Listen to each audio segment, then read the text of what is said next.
Yards away. Yeah. John, they had pipes going down from Lalmain down to Peabottom Mm-hmm. in pipes to underneath Cage, Mm-hmm. and then they pumped it halfway up to the big thing there, Mhm. and then another big pump pumped it bit up. Ah, well, that was all what From they were. Wellington, it was coming down there. We're picking that up in Wellington. A lot of the water that we seem to be getting now, this is the thing they complain about this Ennerdale water. Instead of fresh water, the United Utilities banging us borehole water supposedly from what's procurement mines, I know mines. So well, how can they get away with that? Or, why, I mean, why? Surely if that water's all right, why can't they sell them this water that's coming out of there?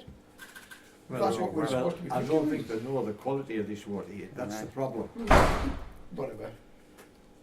But so what you're saying, John, is these lot have got to be careful, Very careful. very careful where they're going to. You see, my thought is this: you go down, you've got all the stratas and all that sort of thing, right? But somewhere Yeah. water will come through, and it'll be easier to run along a strata than what it is to go through it, and that's what I think is going to happen out here if they're not careful. You see, one of the things is on, like St. Bees, you got the sandstones at the top, Aye. that's one formation. But the anhydrites in St. Bees shales, as you get down, those shales tend to be Fluid. waterproof, no. Waterproof. Yeah, that's why cliffs are tumbling over, where all that sandstone is with big joints in it. Aye. Water runs in, Aye. it reaches bottom of it. a bed, reaches a bed of shale, and then it can't go through it, so it seeps out between sandstone and shale, which lubricates. We're having an influx. Tea, please. No, But I just thought how tempted of you say that was, you know, after what was said here, and I thought, me as Joe Nignog, who knows nothing about mining really, I can say, but I know about water, and you see, one of the things, even up on, well, around Whitehaven, soil's not only that deep, and you go through that into a cliff. just squat it, it's up against the Take a hole. seat, that's right. It's clear. It rains, and you can see the water migrate between the bottom of the soil and into the clay, and the clay catchment. There isn't enough And room that's what it's for like. shake with stick. That's what I call my migration between different levels. Well, I'd have got the seats in the time, It's not good for taking photographs. So in other words, am I stopping the orders? I'm sorry. No, you're all right. No, I wasn't, I was through it all. You know, but it's interesting that they haven't come back to me. Have I made them think? One of the reasons, I'll have a tea, please. Just me.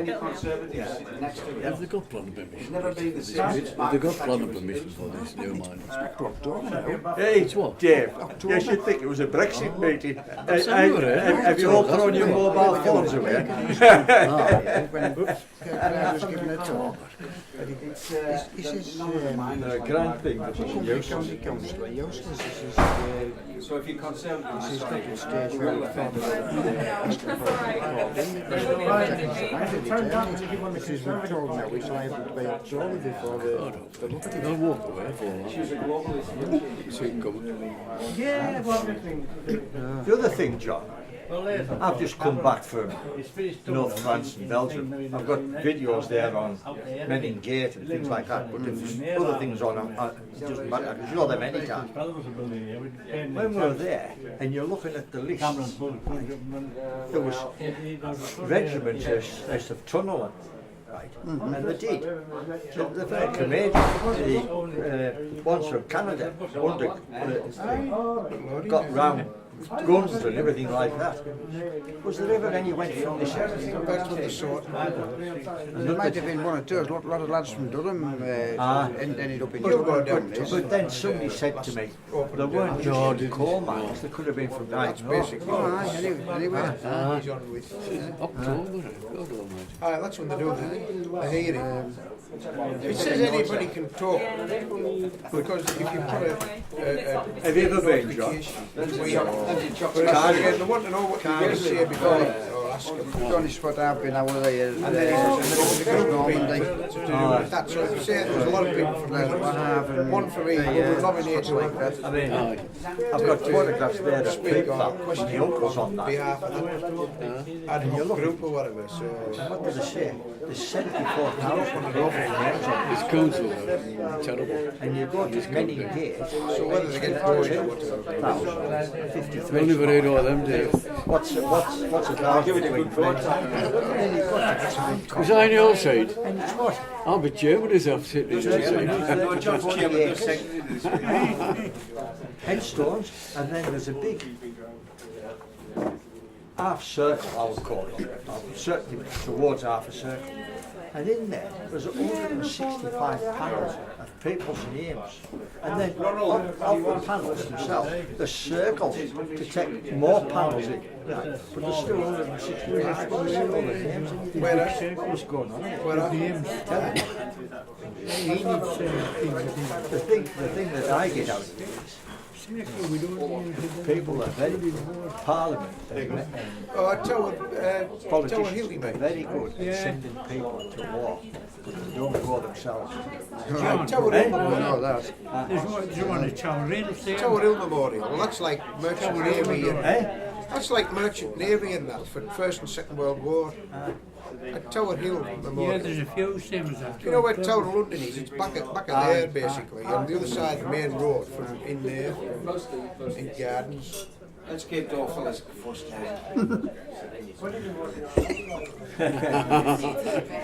Everybody said it. That was me. I just He says, let's give it to the old fellas first, you, they come David. right today. Well, I needed that the day of it. How's washing up, Davey? How's washing up? Jamie. Was one day. How's washing His was black coffee, mine was tea. I went for my lessons this morning, Do not tease the milk. and I thought, before I got there, I'll get a plot of what it was yesterday. So I went up there. And it looked so Good job we're not ordering fish and chips. Is that I mine? went out, what That's tea. Horse pipe was leaking.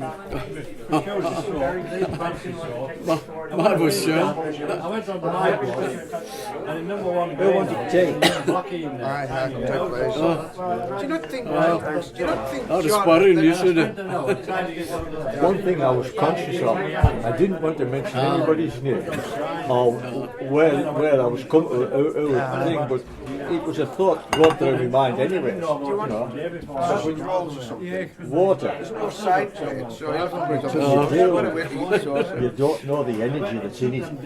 Thank you. But there's some water beds straight Bust them over here, do you want one of these? above these slates. As an hydrates are in shale, I don't want like that. Now, the fact that they've worked quite a thickness of an hydrate, and it does tend to be self-supporting, pretty much like slate mines. But they often do this stick up in a different bed. You know, if you look at plans at an hydrate mine, you'll see that there's a big area just as the bottom drifts. Then you say that there's a gap, and they've drifted across. Tom, I knew there's some reason I was here. John, do you not think that they've just come up with this plan as it is to sort of, because they've got to come up with something for whatever questions these people have asked from the county council. So they just come up with what looks to be a plausible plan. Or we'll just avoid that, and then because the people that's going to, it looks good on paper. So they don't realise the local geology and mining techniques and whatever, which they won't, because as county council, they'll be sitting in it, the people who sit in offices playing with computers all day and don't really understand the nitty-gritties of this kind of It's thing. not as simple as that, because they've gone down with drifts and then they've hit an hydrated by a stead fault. They've opened out a couple of big districts, north and south of that, but then they got to the bottom end and they've actually drifted forward and gone up into a higher bed in that Fleswick district. And Billy Dawson told me that down bottom end, he says it was our fault. I mean, you know, he went from here This is Ladysmith, eh? Talking about Ladysmith, aren't it? But when you get down to nitty gritty, well, that was double Ladysmith, they're not, these the people don't really understand that. But the other thing is, John, when you go down there, they're all young lads just come from university. Right? 28, 30, whatever they are. He only stopped a couple of years and then He went somewhere else. They never wetted themselves in That's the right, way. man, it's Oh, severe. Remember when Nidex was on that? We went on an open day with that, didn't we? And then I looked at the things, you know, they're on about drainage for that, it was the same kind of thing. I met him when he was on And then I about says, well, where the, I said, how you, what problems have you got for drainage? He says, there'll never be any water coming to the surface. I said, well, yeah, but there's a fault there, because we can see the plant. Fellas, that is Do you not think agreement. that the force of the pressure, agreement. that's possibly going to force the water up, which you can do. No, you're straight from Corn, were you? You know, It's a and then, different and then it was like, are you from Greenpeace? I said, well, no, not from Greenpeace actually. It's just from visiting. I thought you shouldn't ask this question. Like as though you're anti-nuclear. I was And it getting wasn't mixed that up long with him, that after was kind of for a manager today. somebody somewhere at government picked He up lived on in this, agreement. that this was Was going to three, work, I'd and that was why they return shut with the spot three, down. They shut even from Nidex Johnson. overnight, you remember? And, That was 20 years When, ago. when I used to walk fells with lads, we're coming down Staple, right? Coming Yeah. off Pillar. Yeah, Peter, not Billy, Peter. Coming down. And you get onto Staple. And There's this was three dry. of Something them like kind this. of running on it. It's been dry for 6, 8, 10 weeks or something like that. And you come down. Still build yours. Yeah, that's why I was getting them mixed up. Yeah, coming up. Supplies It's up. coming up from down. And they went down. And you see it on the other Ah, side. well, that's the reason I'm talking about. Ah, right, this is to the Billy Dawson that lived his wife Mary used to work in. She was secretary in Oh, got you. the office at Hague. I'll find it But the thing you don't know is Severe when I what's come because pushing Jack it. Burgess Yeah, well, was that's a down sage at force. Adderton. I couldn't go back underground. I used to play for a son of That's how they swapped them round. Siddick and Langshut, so Ken Tweddle was at Soldier, It's supposed to hold hands. Dempsey, You found your and then he come to take out Jack. I'm not bothered where I sit. No. Because Bill Dawson was the most senior man, they give him Solway job, and sent Brian Edgar as the assistant at Hague after about 6 months. We had But one Bill only scene, stopped a while. Yeah. We're singing from the same hymn book. Yeah. Well, you're the man to lead the singing. Eh? You're the man to lead the Got him in abide with me. and, Well, John, they'd like he stopped there for a while, then he went to Buckford Council. What they used to call They all it. seem to drift a little like John. council. Abide with me. I think we'd better introduce ourselves again then. Yeah. Starting with. One way to start. My name's Dave Craddock, ex-miner at Hague. My name's Joseph Ritz, son of a miner, grandson of miners, nephew of miners, and so on. Used to live across the road, just up the road there. So. John is from was it a Hague or Tom Scott, being a day all his life. John Brown, I've been 20 years at Hague and several other places since. Richard Craddock, I'm David's brother, and I was the colliery ventilation officer at Hague. I'm John Rule. I worked at Sellafield all my life. My grandfather and my uncles were miners at William Pitt. I'm Vicky Wilkinson, I work for the Trust, and just to say thanks very much again for letting us join your session. Really appreciate it. I think we've got some of these books our way. A thank you for you as well. But let's learn a little bit more about that. Oh, the instructions. Yeah, sorry. I'm Sophie, I'm Project Officer with the National Trust, and you were kind enough to help me just before Christmas with some research about the candlestick, and that's how Vicky's got involved as well, so thank you very much. I'm Katie, I'm a poet and a writer, so I'm just here to scribble away still from it. I'm Robert Smale, I work with Chris at Lancaster University, and thank you very much for inviting us. I'm Rob Calvin, RM. I'll give you the title, because everybody else has got the answer, so I'll give myself the answer. Maggie Thatcher was short of members for a Yeobury Potty Club. So I never have found the members. So I said, when I write the notes and that, it's in print from Calvin RM, so. But I started pitching in 50, I won in pit after his father was killed in 47. And unfortunately, his brother was killed in 1850, so I was in pits all my life till Maggie came and saved us all. But with my family all being killed in pits, it meant my Mayor Bishop much of the time that anybody else, so I become a deputy. And that was thing that happened because manager hated me. Because my alarm was lit when it went down. It was still lit when I come up. And when I'll come used to bang it, I said, "Get mine, my alarm, don't bang that." I've still got 184 in Yam. But my alarm was there. And manager hated it. He couldn't get out about it. That one of the waste stuff, it was always on pit. If he didn't clear it, that's where the explosion happened. But some people didn't know what the oil lamp was for. Some of them, big Ned now, just put on about the grot 6 foot tall. And it used to go out. And I slept in about the lady, Believe it or not, that's Ronnie's short version. Yeah. I was getting wound up there. Got a big head. Thanks very much for the pictures of the scribe as well. Aye, well, we're going to use those. We'd love to use those. They're really useful. Thank you. Well, if somebody can use them, that's yeah, certainly, yeah. But for a writer, there's that much rubbish that's written about mining and mining communities especially, and stuff that's wrong, and then people like yourself will go to, when the Hague Mining Museum was open, and listen to a lot of rubbish off them people. Traddle. Yeah, and half-truths and no truths at all, and stuff on ventilation shafts, for instance, like the candlestick chimney, and stuff just goes wrong. So at least you're getting here, because you could think that the expertise that you've got here, people would tend to be right, you know. So anything that you're going to get the quote from here would tend to be correct. Oh, I'm Chris. Thank you. I wouldn't want you to speak. I'm Chris. I'm from the States, as we established last time. But I also work at Lancaster University, and I didn't really say much about it last time. My family are farmers, really, in the U.S. I came over from different parts, from Germany, from Britain, and other places where we started working in farming. But out in western Pennsylvania, which is its own sort of mining country, mill country. And so I think when I moved over here, it's because my wife's from Cumbria. Her family were originally from near Brampton, up in the borders. And I think I was really taken with places like Whitehaven, with Barrow down further to the coast, because they're much similar to western Pennsylvania, where I grew up, a combination of agriculture and farming, but also mining and mill industry. Can I just say one question to you? Trump's now playing with all these tariffs. I know, and it looks as though he's going to put your friends, the farmers, You leave over there Mr. out of Trump business. alone. You leave Mr. Trump alone. I think it's a starting point of controversy. But it's funny, I think as well, I'll probably work as a historian, though, in a way one can escape into the past. It's easy to talk about things long ago. They remain contentious, as you were just saying a moment ago. You get the wrong kind of version of information. One person says something and it's misleading, and it just magnifies through various retellings.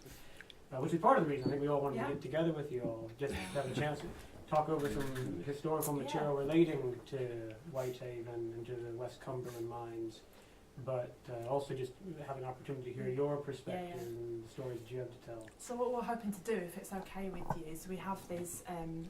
This is a reproduction which has just been produced, hasn't it? It's hot off the press.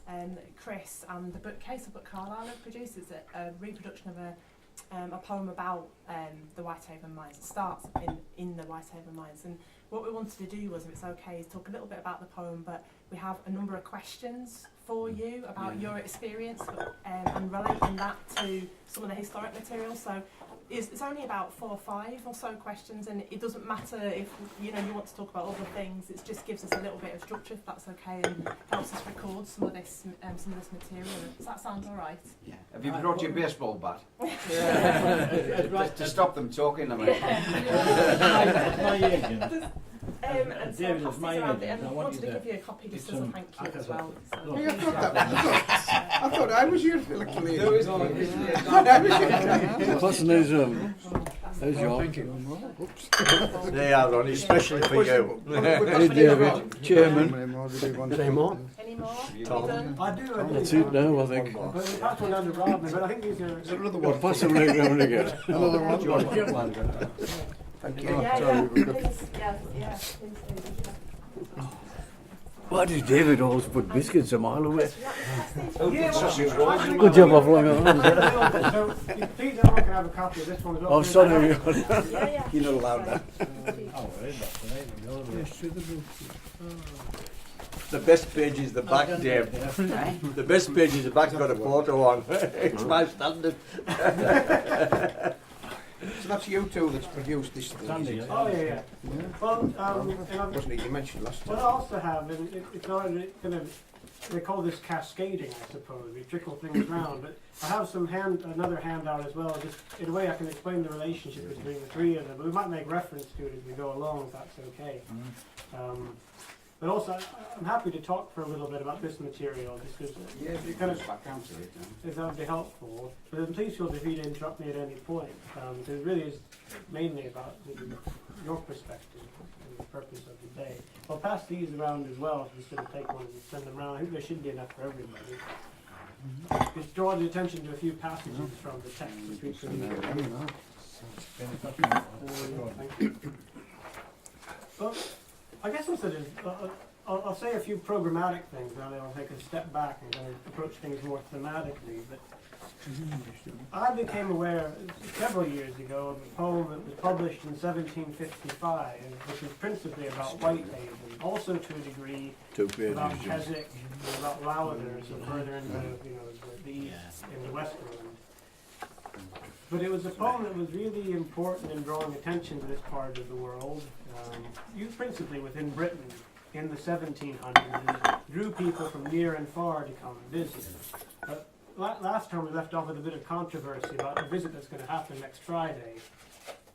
Mr. Trump. When my president visits these shores, which occasion, I think, sort of... He's going to build a wall, isn't he? Well, precisely. An island. There's all sorts of... He's got one supporter in there. Yeah. There's all sorts of... Trump. In a way, sort of controversy attends his name, I suppose. But what's interesting to me is that as being an American living on these shores, is that there's certainly been lots of American visitors to what's now Cumbria in the past, and to Whitehaven specifically.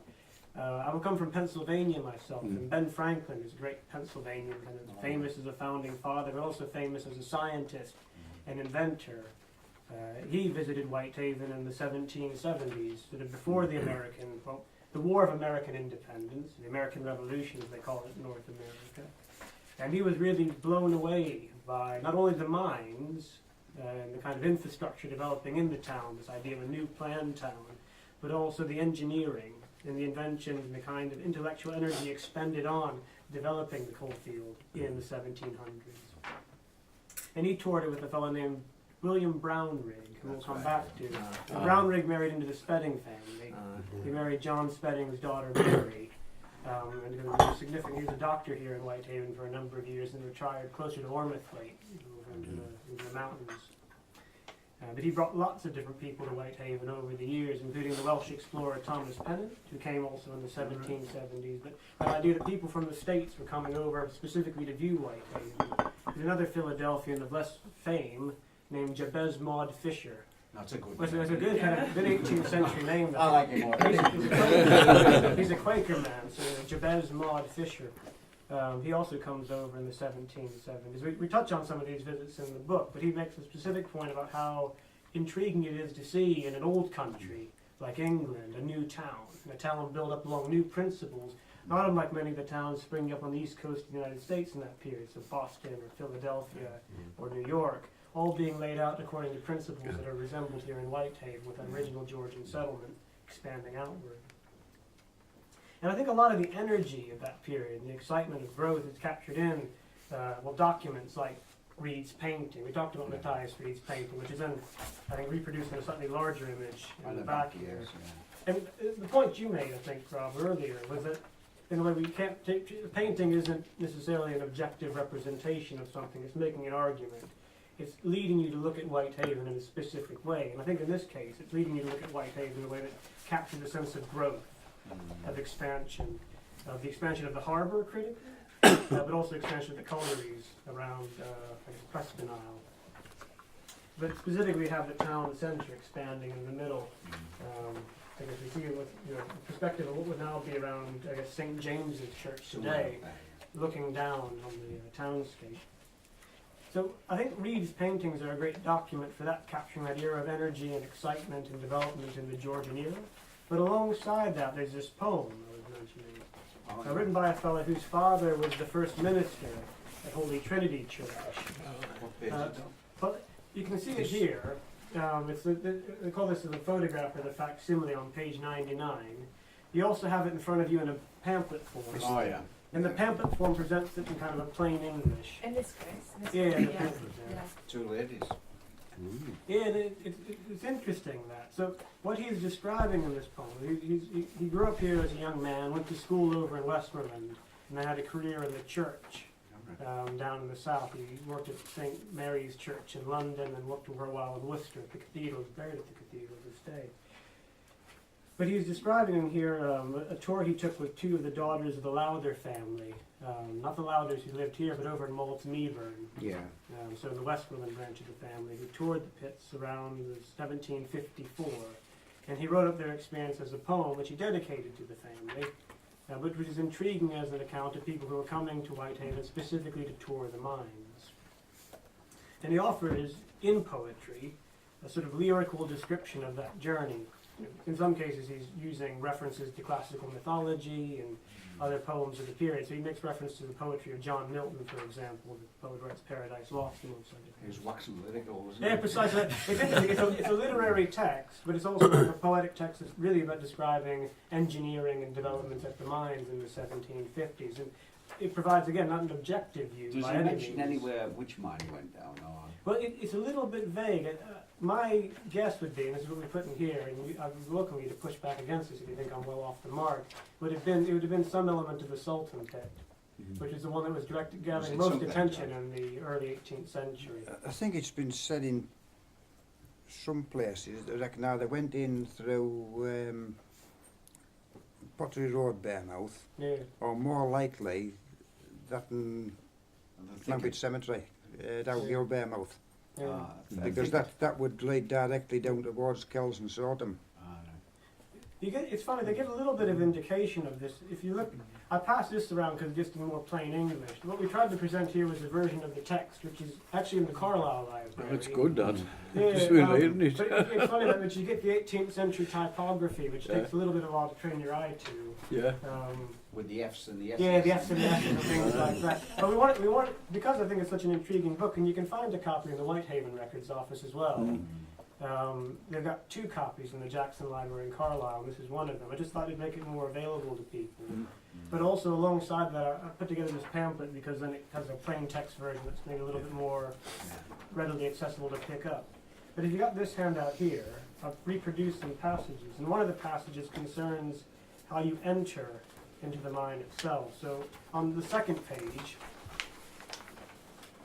we have in the footnotes, which I'll come back to in a moment, a description of the reader may suppose, this is the first footnote on the second page, the reader may suppose that he hath entered these mines by an opening in the bottom of the hill, and hath already passed through a long adit, hewn in the rock and arched over with brick, which is the principal road into them for men and for horses, and which by a deep descent leads down to the lowest vein of coal. Which I assume is one of the bare miles you mentioned a moment ago. Its actual position, I don't know offhand. I wouldn't have to guess. The one we went down was exactly like that. Yeah. Went down through. With a bricked over arch. I'm not so sure whether it was bricked over, and I've used it many a time, and I still can't remember whether it was bricked over or whether it was in natural rock. Yeah. But it's funny that because we don't always think of poem as a way of describing engineering workings at a mine. In the 18th century, it was slightly more conventional, but still was a little bit extraordinary. And Dalton knew Brownrigg, because Dalton's dad had been the minister here, and he had lived here in his youth, and his mother stayed living here for quite a while, and his sister lived here. His brother is buried in was Holy Trinity Churchyard. Well, just before you go a bit further, all ministers that come into the Church of England has to be sanctioned by the Lonsdales. Well, precisely so. Precisely so. So all of them. Well, all of them comes into the Church of England, and then you get into Kerwins has to be sanctioned by Lonsdale. Or Lowthers, should I put it that way? Lowthers. It's intriguing that. So John Lowther, the father of the James Lowther, kind of, I guess, great fame here in Whitehaven. Not the kind of wicked toadstool Jimmy, but the one who precedes him. I guess 16. What is he now? 1670 so to 1755. That James Lowther.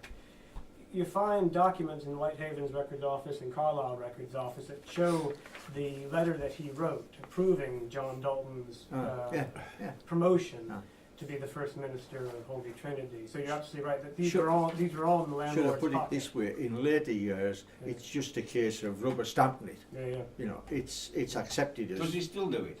I think Yes, so. yes, they do. I think Because so. when Reverend Braithwaite went from here, St Peter's Kells, I think I mentioned this last time, and he got the at Lawes Water, Lawton, and whatever it is round that way. There's 3. So this is about early 90s, and he had to get approved, but he had to go to see the Earl of Lonsdale, because I can remember, because I'd actually met him just before. Was it Lonsdale or Lowther? But it's what. No, it was Earl of Lonsdale. The same fella, isn't it? And then he had to have a meeting with the Earl of Lonsdale out at Askham, and then so he could get actually approved to get appointed. But it's a funny that you open that. I think it's very important because you have that sense of that hierarchy played out within the poem itself. Dalton came from a relatively well-established ecclesiastical family. His grandfather had been a minister in Shap. His great-grandfather had been a minister in Shap. His father came up through the church, did pretty well for himself, and got this appointment here in Whitehaven. He started out in, actually over in Westmoreland, moved over to Dean, and then to Dissington for a little while, and then gradually had this place in Whitehaven. But it's all in the pocket, or in the giving of the local lord of the manor, in this case, the Lowthers. What's intriguing about that, though, is then you have Dalton himself, who's established down in the south, in London and Worcestershire, but he's still keeping very friendly ties with the Senhouses and with the Lowthers, and the fact that he's taking these 2 young women, daughters of Richard and Catherine Lowther over in Moultmeaburn, on a tour of the mind, indicates that he's trying to make well with the family, and writing a poem praising not only their family's investments here in Whitehaven, but also the landscaping over in Lowther. It is all kind of that 18th century tipping of the cap to your patron. Oh, yeah. So it's very bound up in that political world. It seems that 6 families. Yeah. Only all industries. Yeah. Yeah. And also, I guess, famously with all the different boroughs that the Lowther family had in their pocket, which were in the giving. William kept it all in the family. Well, it's like Wordsworth's son, John Wordsworth, ended up with 2 good little, rectorships, which Moresby and Brigham, and of course then his first wife was daughter of Kerwin's. Precisely, and I guess partly because it is funny that because Wordsworth's father worked for James Lowther, the younger James, in a wicked, or slightly kind of off Jimmy, James. But then William became such a good kind of patron, as it were, to his. He was patroned by William Lonsdale, who succeeded James Lowther as the Earl of Lonsdale. It's like an early version of Freemasons, isn't it? Yes. And of course, and then everything that happened for legal documents went to him, and then William Wordsworth's second son, also William, got that for Cumberland. So anything you went for legal documents went through them, says stamps. You see, did you ever come across a poem by Peter Pinder's Secondus about Wicked Jemmy? It rings a bell. It's one of these. It's like a satirical poem. I give him a right lashing, tongue lashing. He shut the mines down, didn't he, for a period? And this fellow wrote this poem about him, give him a lickings of a dog, So they are well worth reading. So it's interesting. Anonymously. Well, we think of poetry as intervening in politics in this way, through satire, through kind of identifying and lampooning a character of power or significance. In this case, we have poetry being expended to describe the engineering and workings at the Lowther collieries in the 1750s. And alongside that, it's funny that William Brownrigg, who knew Dalton, saw an early version of the poem, and he writes him a letter, which is reproduced in this book and towards the back, on page 132, where he's explaining this is a very nice poem, but people who don't understand collieries or have never been to Whitehaven won't understand the words that you're describing. And so that's why he wrote these footnotes to accompany the description in the poem, trying to, I guess, clarify to a reader who isn't familiar with mining and hasn't been to Whitehaven what exactly is being described and why it's important. So in that case, we have that description of the bare-mouthed passage. That's hooked up with a really interesting bit of the poem, which I think we're hoping to maybe focus in on for a moment. So what he's describing is the descent down into the workings of the mines. And he describes it on the one hand as very organized sort of space, with passages lining up, as it were, in a pattern of streets. but equally as a kind of maze. And I imagine a maze for him because he's a cleric, he's a poet. He doesn't work underground. It's not his world. He wouldn't know it. But the way he describes it, I think, is very interesting. It's on this bit of the handout here. Or if you wanted to follow along, it's around about line 77 in the pamphlet version. It's also in the facsimile or the photograph we produced in the book. I'll just read this out if that's all right. And Yes, I guess you've got to get your sense of how this might relate to what you've seen and experienced underground. So Dalton writes, "But on you move through ways less steep, to loftier chambers of the deep, whose jetty pillars seem to groan beneath a ponderous roof of stone. Then with increasing wonder gaze the dark inextricable maze, where cavern crossing cavern meets, city of subterraneous streets, where a triple story end, minds that over minds by flights ascend." Yeah, different scenes and whatever. Yes, I guess on the one hand it is that sort of the different scenes laid out, minds over minds, but also that sense of passageways that intersect in an organized fashion, but also, I'm guessing for him, seem confusing and baffling. Were they organised, John, or not? To an extent. Well, let's put it this way, I was always told, when you're looking at old plans, if all the pillars are regular, They're not there. that's just a representation of the area that's been worked, but if there's going about all over the place, that's been properly surveyed. That's, well, the reason being for that is that no seam lies in a perfect plane. They undulate and move about, and they did tend to drive one or two roads on the level, which would tend to sweep about, and then pillars would be taken off them. Like So there would be a bit irregular in practice, but if they were shown as perfect 40-yard pillars and 6-yard roads, all at right angles, that could possibly have been made up in the old days. Maybe slaved a bit off them. Well, remember what our lads used to have to do with that pen pot. They couldn't even keep a road straight with a laser beam. John, in 1957, I went to Lancaster and I went in my own band and I was petrified. It was 12 foot high, black as the ace of spades, all solid coal layer, water there, water everywhere, and a faint mist drifting about. I was petrified. You didn't make it right, like another world under there in my own band. And then knowing again, somebody would come up with tools over the art spot. It took ages to get to know where it was at. Because it's a vast area, a main band in Lancaster, a big area out there, and water running in like hell. Not as frightening as that last spot you were standing watching me working. Where? When you come to the Lord Fleetwith place that day. When you come on? When you were standing on that level, 40 foot above, watching me working down on the bottom. Honest. Honest as slate. Aye, not a stick of support, 40 foot high. John's worked everywhere. Yeah. He's been everywhere, man. It's funny that you say it's like hell, and in the poem, it's not uncommon for descriptions of mines in the 18th century. So you got Dalton, he had a lot of book learning. He went to kind of a grammar school, went to university. When he responds to the mines, his reference point is descriptions of the underworld from classical myth. And so lots of the references in the poem are descriptions, say, from Virgil, the Roman poets, the Aeneid, his description of going into hell. Yeah. A classical education, you know. Yeah, well, precisely. But it's interesting that plays out in the poem in different ways. So some of this, he describes the sound of chains dragging, which I presume would be part of the engineering works, and also moving loads from one area of the pit to the other.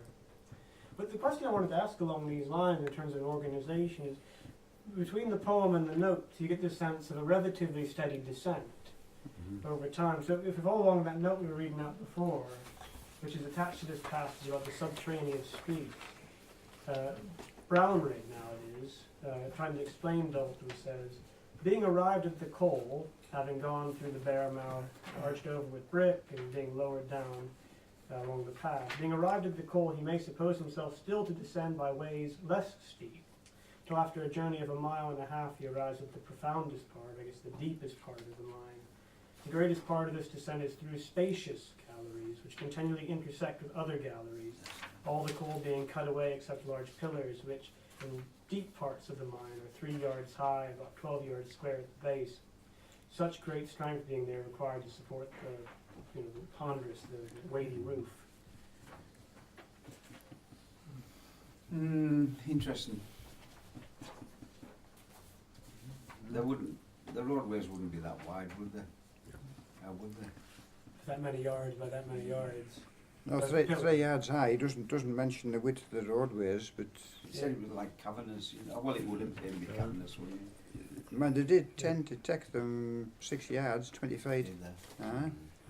And again, it's his just first impression. There's got probably, I'm guessing, the first time down. Yeah. So that's how he sees it. Yeah. As a first time, where someone who's an experienced miner working there day to day, say like most of these guys here, then probably wouldn't see it like that, would you? Oh no. But Joe, when you're talking about that, it's like going up on a ladder and a scaffolding. First time up, you think, oh, it's this. But once you've been up about 3 or 4 times, you just have it. It's just normal to you. Yeah. And I suppose it's like that down the mine. You know, you should just grow to the situation that you find yourself in. To be honest, I always felt secure. I felt cosy and secure. Oh yes, well you do. Yeah. But as I say, the first time down, it doesn't matter where you are. You think it's strange. Where's everything at? How do you think? But once you've been there 3 or 4 times or whatever, maybe 5, I don't know. You've been there a number of times. You become accustomed to the situation that you find yourself in. The first one, John, was getting in the cage at pit top and realising there was 1,200 feet underneath. Oh yes, And it disappeared rapidly. Standing on a thin bit of metal. Oh yeah, How long did it take to get all the way down? A couple of minutes. If that did. And faster than the water, you jump out. Cage, it was a minute now. Oh, it used to fairly go down. It slowed down when you got near the bottom. That was the longest part of the journey. That's the riding cage. If you went in the coal cage, you went twice as Minute and a fast. quarter on man riding speed. A minute and a quarter. 50 seconds on coal mines. When You men see, come on Dave, pit top, it they doesn't used matter to where you smoke. work at. Used to come for the smoke. Yeah. I come from a different background to most They of all them. went down together. But I used to deal with electricity. So when they come, then you had to think about man that was radiation, doing the contamination, right? he used and to all give that. them And after time, a fast you cage just down. become comfortable Used with to it. just drop. And you know how that And and your it's heart just come like up you in your fellas down the lines. Oh yeah. You know, first time you go down, it's strange, but yes, you gradually become accustomed, and you know what you can do and what you can't do. John's right though. The strangest feeling was when you got on the coal shaft. The coal shaft was a lot wider. A lot faster as well. Yeah. The cage had holes that big in the bottom, you know, so that loose coal didn't accumulate in it. And you could see a little light at the bottom like that. Yeah. The weirdest thing about coal shaft, like I was talking about coal shaft, yeah, weekend, pumpsman on shaft pumps lad, he had a crabber. I thought, what's he going to do with that? We're going to cage. Cage were up. And stopped there, say far down. He just put his shock out, put a loud drawbridge down, and we walked out of that in the pub lodge. That noise was crab out here. They'd done it for years. But there's no gates on the cage. We were standing there open, so they could get in and out there. We used to work it when It's it's strange there. That's underneath the cage. And you used to have a marking, and you used to have a big bucket on bottom of the cage, and you used to lift up. And you just stop at this mark to make it steady, for to take it up little gap above. And then you used to sometimes just go above and buckle out thing into the street and that. But getting back to the addicts, there was this. You went down, obviously. We went down about 50 feet, didn't you, to main band? And the impression I got was, you come out of this. It seemed it had steps on. It was a stone tunnel went down, and then you opened up in this seam. Now the first impression I got at that one was they'd used it for air raid shelters during the war, and they were still there, you know. And then there was all this coal, and the roads were still there, and it was strange because each side of the road was piles of coal. And I said, what's all that for? He says, when the miners in them days, they used to give them a riddle, and any coal that fell through the riddle wasn't any good, so they used to stack it up. Yeah. It'd be worth a fortune now. And then walking through to, you know where funeral place is? Mm-hmm. When we got to the bottom of that shaft, just walking around, normally you couldn't get to these places, they're full of gas and whatever. But there was this one day when the barometer was high, and we walked to the bottom of that shaft and just look at those. Strange, you know. There was nothing on the bottom. The shaft stopped there. It didn't go down into. There was no sump or anything like that. And then further on, you got to roads that took a bit of weight and you were crawling and things like that. You know, couldn't believe it. When we were walking on Wellington Main Road, we used to go on a little main to go up to it. And if the depression of the air at top, it was switching the gas down, John. You know. And we weren't allowed to go until atmosphere had got better, you know, for going up. So there was no gas on the road. But one thing we were talking about earlier, which I think it captured Dalton's attention, it certainly captured Franklin's attention. I think partly because Brownrigg is the common denominator. He seems to be the person who most people visiting the area. He's one of the most people who got access to do these tours, whether it's Thomas Pennant or another guy who comes is named Henry Hobhouse. He comes from Bristol. Or someone like Dalton, who's kind of coming up from the south but had family here in Whitehaven. It was Brownrigg who introduced them to the Speddings, and I guess it was Carlisle Spedding who was taking these two young ladies and Dalton on the tour. It draws attention to all the different inventions that were being implemented at the mines in this period to deal with some of the issues of gases and ventilation. And we started with this earlier because I appreciate there are lots of misleading ideas that get disseminated about how the ventilation system works. But Dalton has a description of it early on in the poem itself. He's describing Spedding, Carlisle Spedding this is. I guess my understanding is Spedding became the engineer around 1730 or so, and really worked up until his death and disaster in 1755. So well, he made one of the attempts at making mines safe by inventing the Spedding wheel. Precisely. There's a wonderful description of the Spedding wheel in the poem. Right after this passage, there's this, I think people were really fascinated about this. And it wasn't foolproof, obviously. No. It did lead to combustion.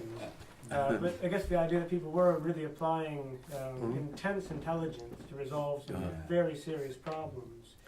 It makes a real point about, it's funny, he describes the different kinds of damp, fire damp here very specifically in very elaborate ways, as though being kind of menacing spirits rising up from the earth. And he describes Spedding as Prospero, the enchanter from like Shakespeare's play The Tempest, as someone who's able to try to control these malevolent spirits. So he tells you in the poem around line 25 that what though sage Prospero attend, while you the cavern hill descend, though warned by him with banded head you shun the shelving roof, and tread with cautious foot the rugged way, while tapers strive to mimic day.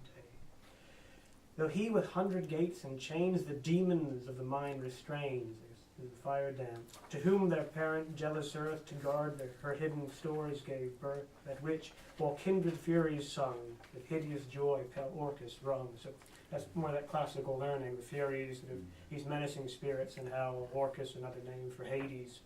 Come to think of it, everybody used to talk like that down Pete John. About poetry to each other. Yeah, like in the First World War, you used to quote poetry to each other in the trenches with the German shells over. There was an inspector of mines come down to get to look at the face, and you know Matty and Howard, they were on Matty and Tighty. The inspector had come along and he said, "Oh, this, you know, you've got that set right. It looks beautiful, you know." So they got on Tanner later on. "Isn't this place beautiful, Howard?"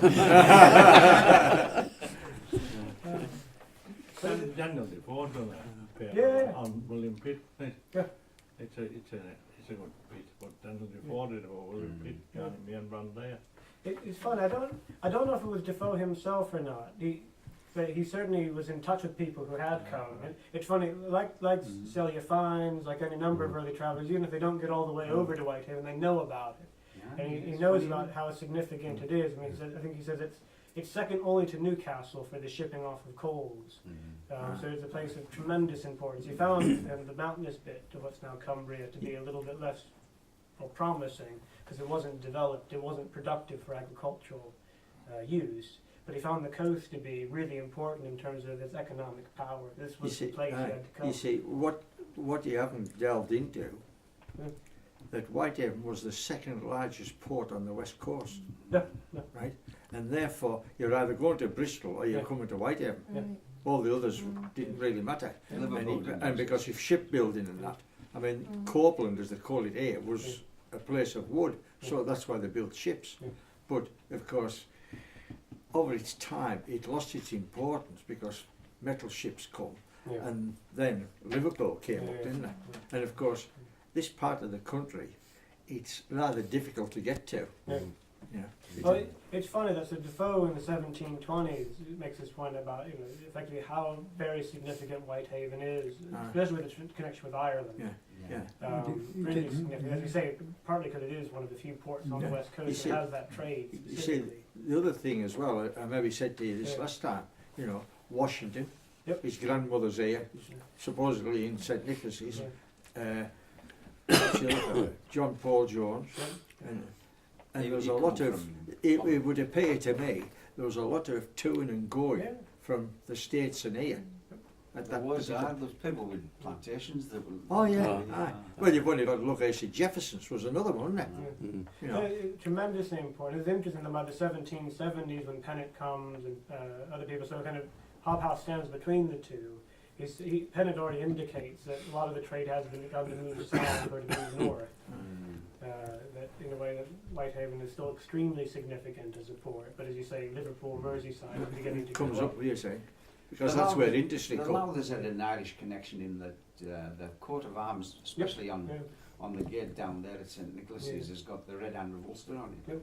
It's interesting that because Christopher Lowther, who was one of the sons of John Lowther in the 17th century, is one who really began to exploit the trade in other kinds of commodities, in merchandise, including textiles and lumber to Ireland. And it's partly out of that trade that the connections with the coalfields here really began to develop. That it became so critical for shipping coal to Ireland, partly because of those family connections. Lowther had a contract for supplying Dublin,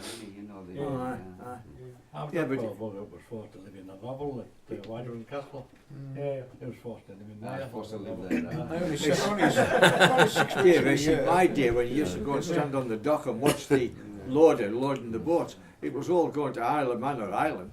Only 25 bedrooms on Well, we drove past it today on the way in, that's the flats there. Well, the good thing, in inverted commas, shall we say, about the Lowthers was that they tended to pick good people to manage their estates for them personally, but which also had a spin-off for sort of this district. So Carlisle Spedding, who you've got here, of course, was like one of the early ones that was so good for everywhere else with the district. If you think he's also behind building of St James's Church, which is still there.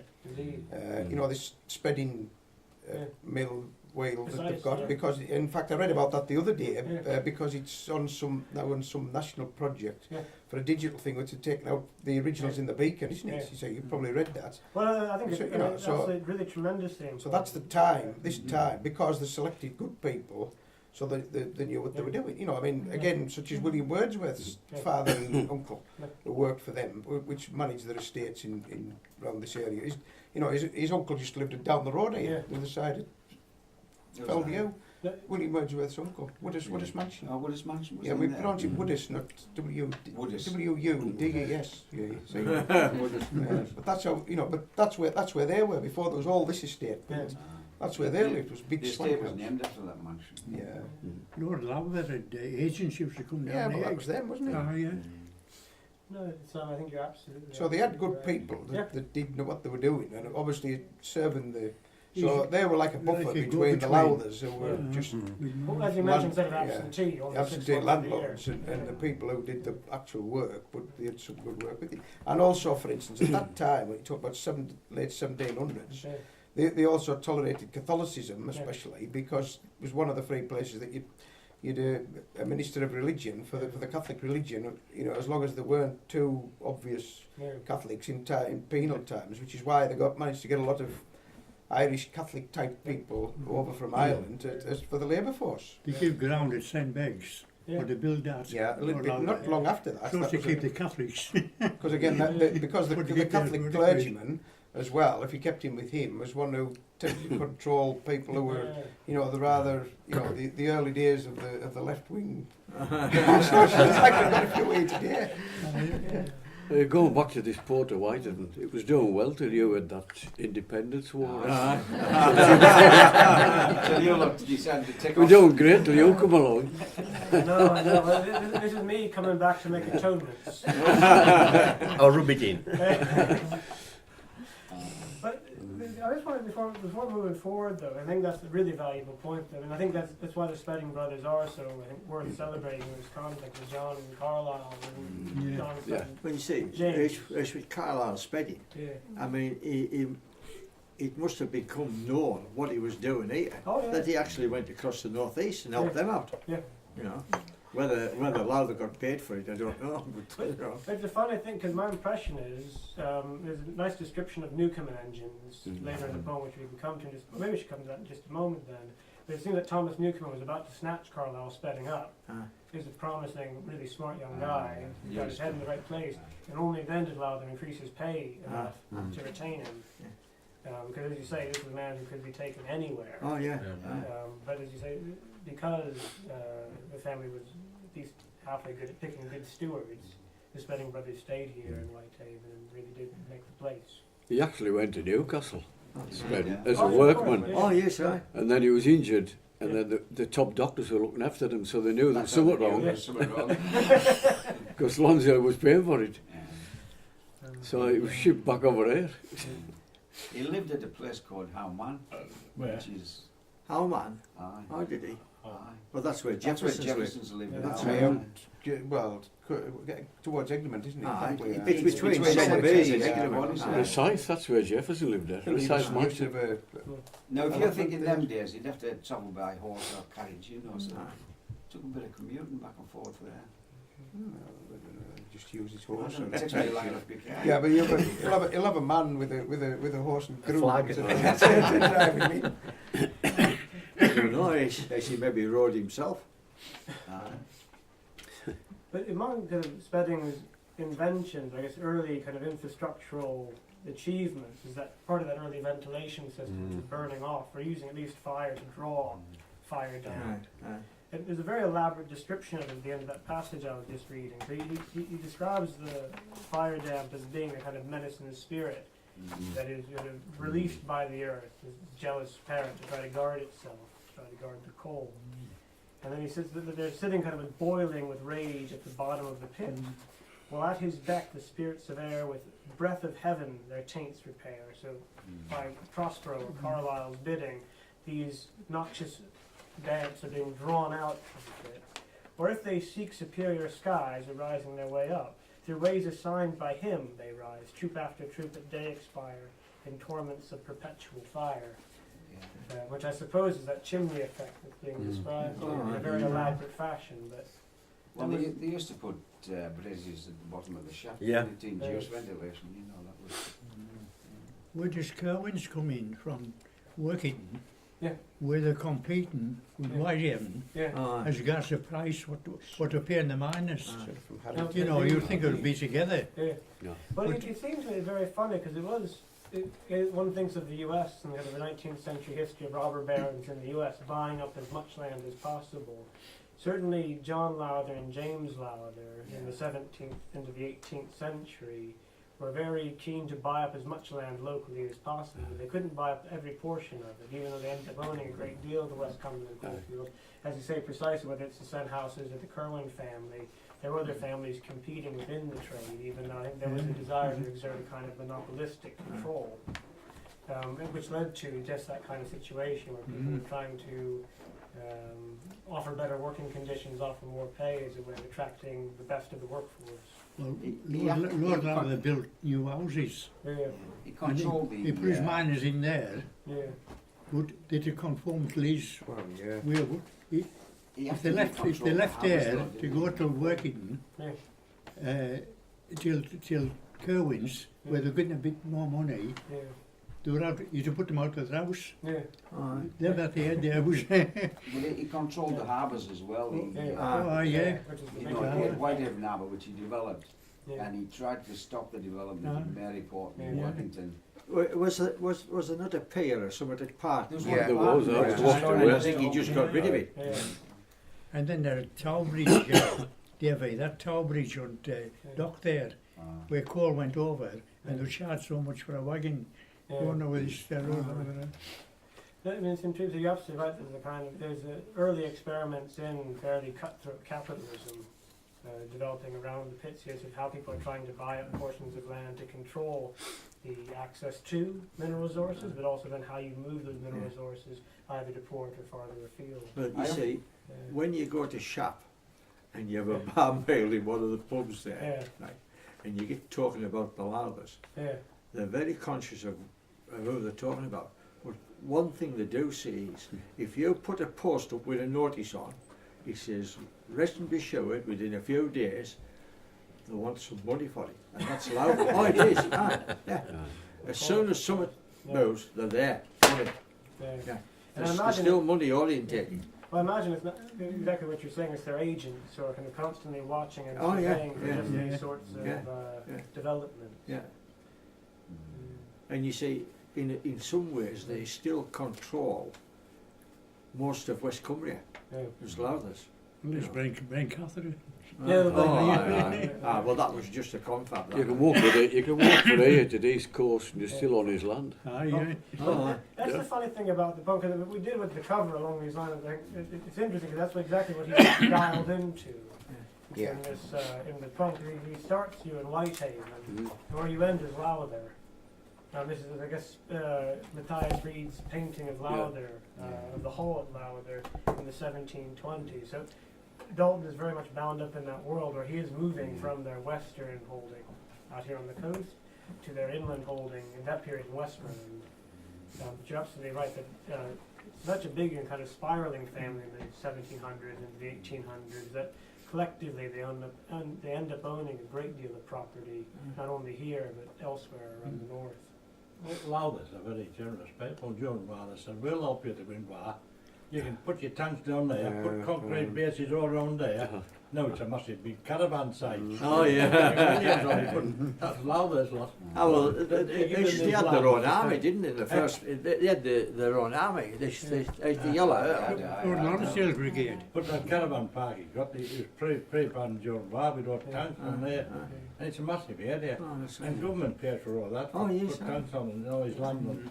What isn't that? When I was on council, when they come to sell council houses off, we found out that a lot of the land that council houses were on was still owned by Lowther and they were leasehold. It was all lease, you know, it reverted back to him. Your house is involved with it, John, in it. In the early 50s. The early 50s. We do. Somebody died and they were short of money to pay off the death. We can't open a pub, the slaughterhouse, There's a bit of paper in my house, my deed for my house, but it's on parchment.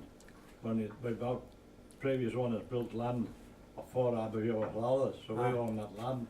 It did belong to Lowther. Well, you see, one thing that happened with Town Mission, they just thought they had to sell it, right? But he wants land to sell. The land was given. This is the way they did things. The land was given. With the a schools now, whether yeah. Monk schools like that now, I don't know. Monk but the school land was given. Monk school, Monk school's another. So when it comes to close and it's not going to be used as a church or a school, it goes back to them. It goes back to them, but of course it doesn't go back to the cost of when they give it. It's the cost today. Recreation ground same. Is it? Got a convent on it. Oh, is it? Yeah. It's interesting along those lines because it's something that really does define the development of town in the 1730s and 1740s. You mentioned St. James's Church, and when I came to visit Whitehaven for the first time, I went up to St. James's Church. It really captured my attention. I got a few pictures of it in the book, of course. It's one of those examples, not unlike St. Nicholas, where it's a Lowther family who put up the land for the new church to be developed, partly because we have this growing population. but also it is charitable good works to help to build up a new congregation. Right, at the end of the day, it's that. Oh, precisely that as well. Precisely that as You well. know what you were saying about a lot of Americans came over to see the street plan and develop it over there. Does anybody ever dive into where Lowther got his ideas for the street plans? You know, the grid patterns and things like that. What influenced him? My understanding, I'm really cribbing Sylvia Collier's work. She published for the Home Office a few years ago, really nice kind of coffee table size history of Whitehaven. She and then a fellow whose name's just gone right out of my head that often happens. They speculate that partly because, as you mentioned, the Lowthers were absentee, but they spent much of their time down in Westminster, sitting in government. Both John and then James Lowther, and then the younger James Lowther were incredibly influential in Parliament. James Lowther, the one from 1670 to 1755.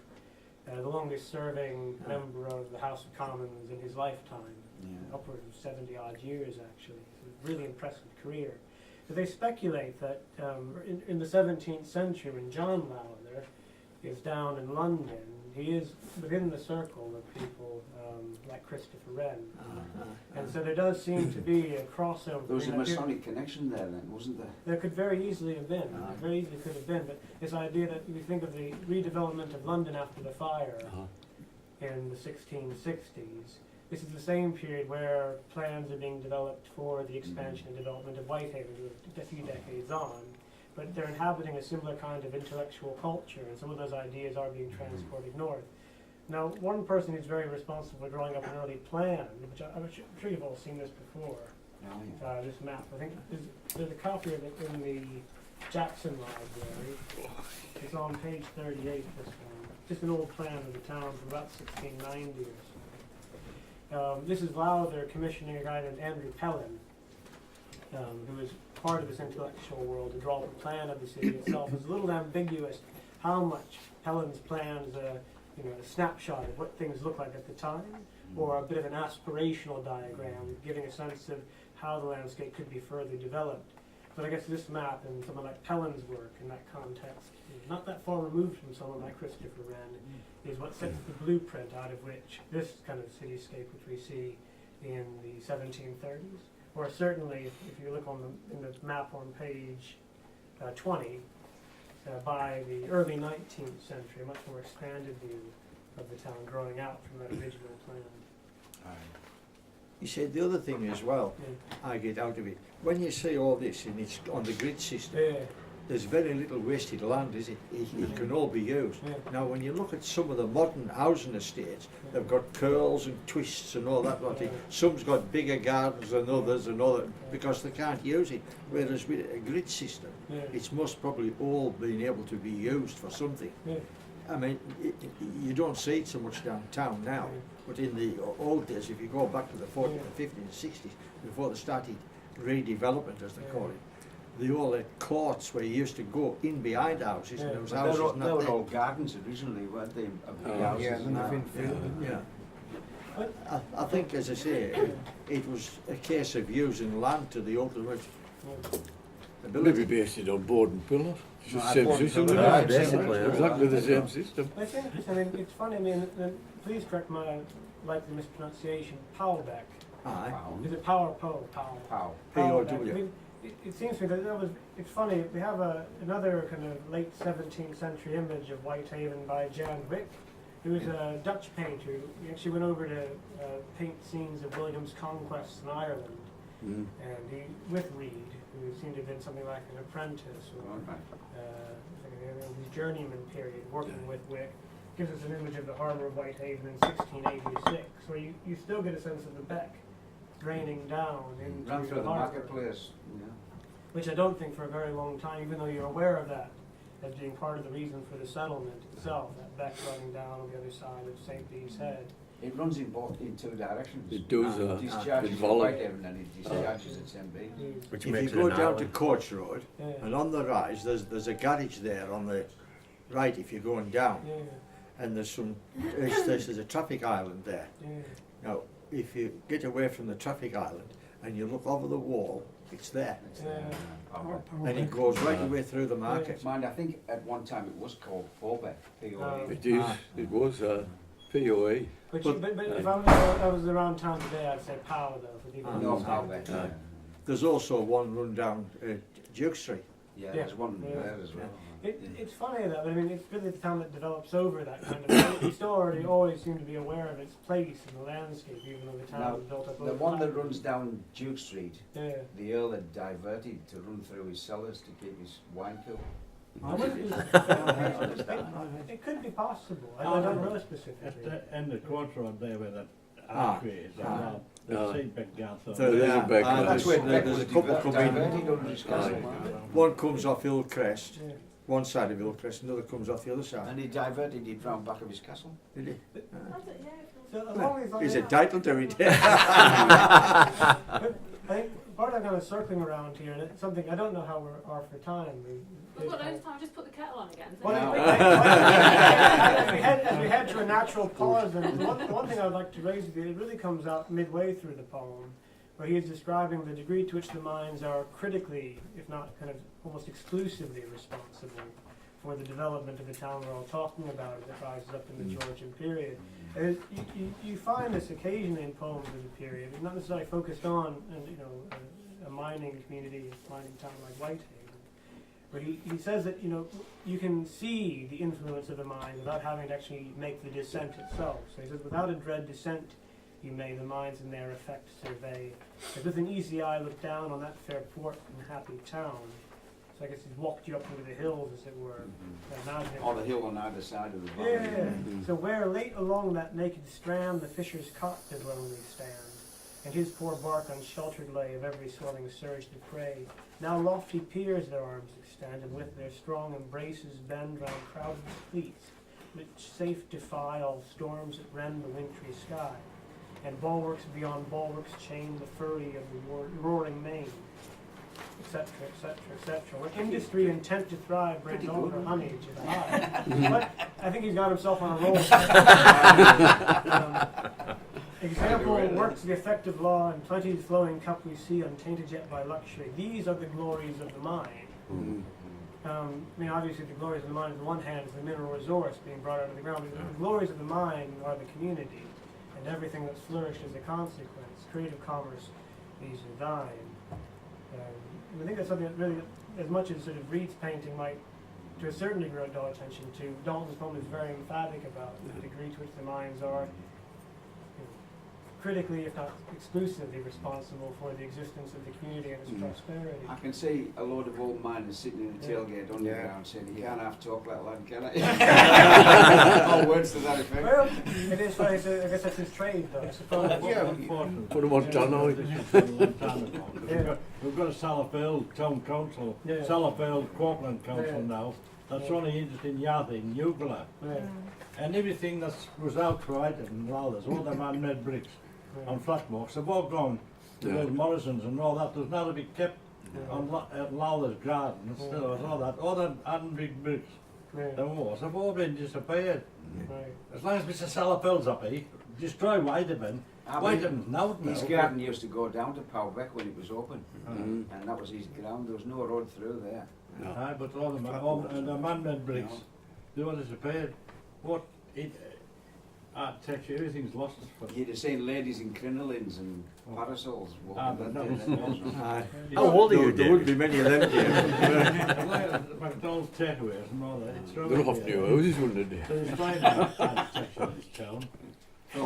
The thing is, with that poem particularly, I mean, at least it is, I don't know, maybe that's why you've picked it up, but it's rather different from such an awful lot that you have of poetry, or even writing descriptions of tours. I mean, I have a book on which was read in the mid-19th century at Lawswater, tour of Lawswater. So somebody goes back to Manchester and they read about this wonderful, and they talk about walking up, around Buttermere, like what we do, umpteen times every year. You think, as though it's some great adventure what they do. Obviously, this is a great adventure for him. And then taking two of the Lowther ladies as well, but it's not exactly going up.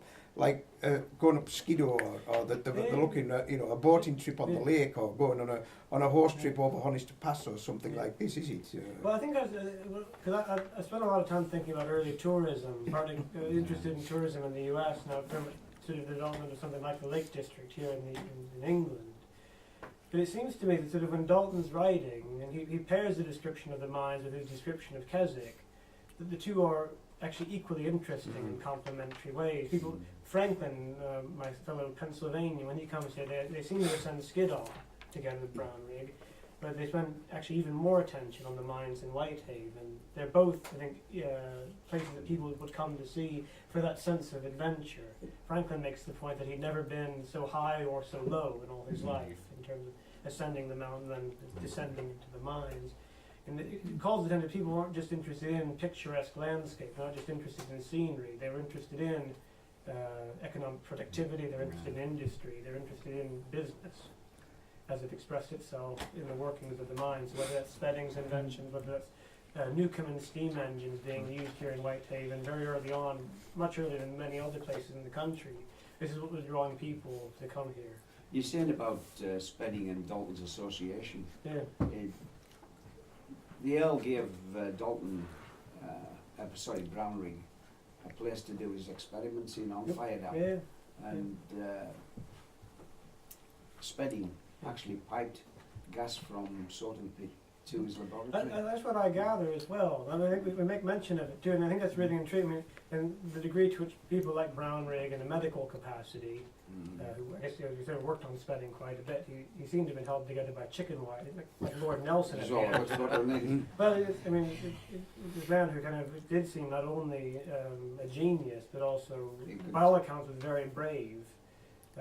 And was kind of ripped to shreds by the end of his life, really, but was still doing his work. Much in the same way as Brownrigg in a medical capacity is conducting these early experiments, which find their way into the philosophical transactions of the Royal Society. He was a member of the Royal Society, wasn't he? Indeed.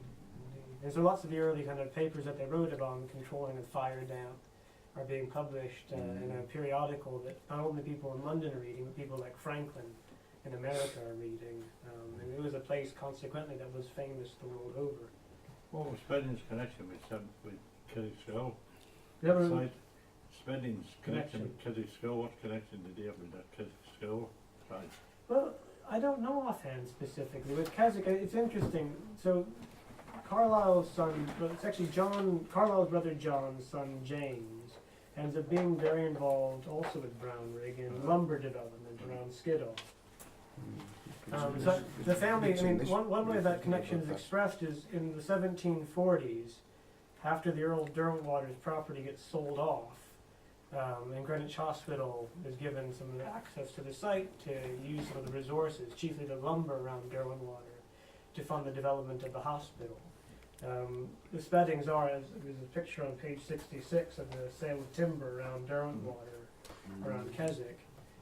You have the sense that the Speddings are, through their different kinds of business investments around the county, connected with land development and land management, far to the east of here. So there could have been a connection through that context as well. But they maintained, I suppose, a long kind of influential relationship with the region now with Meyer House.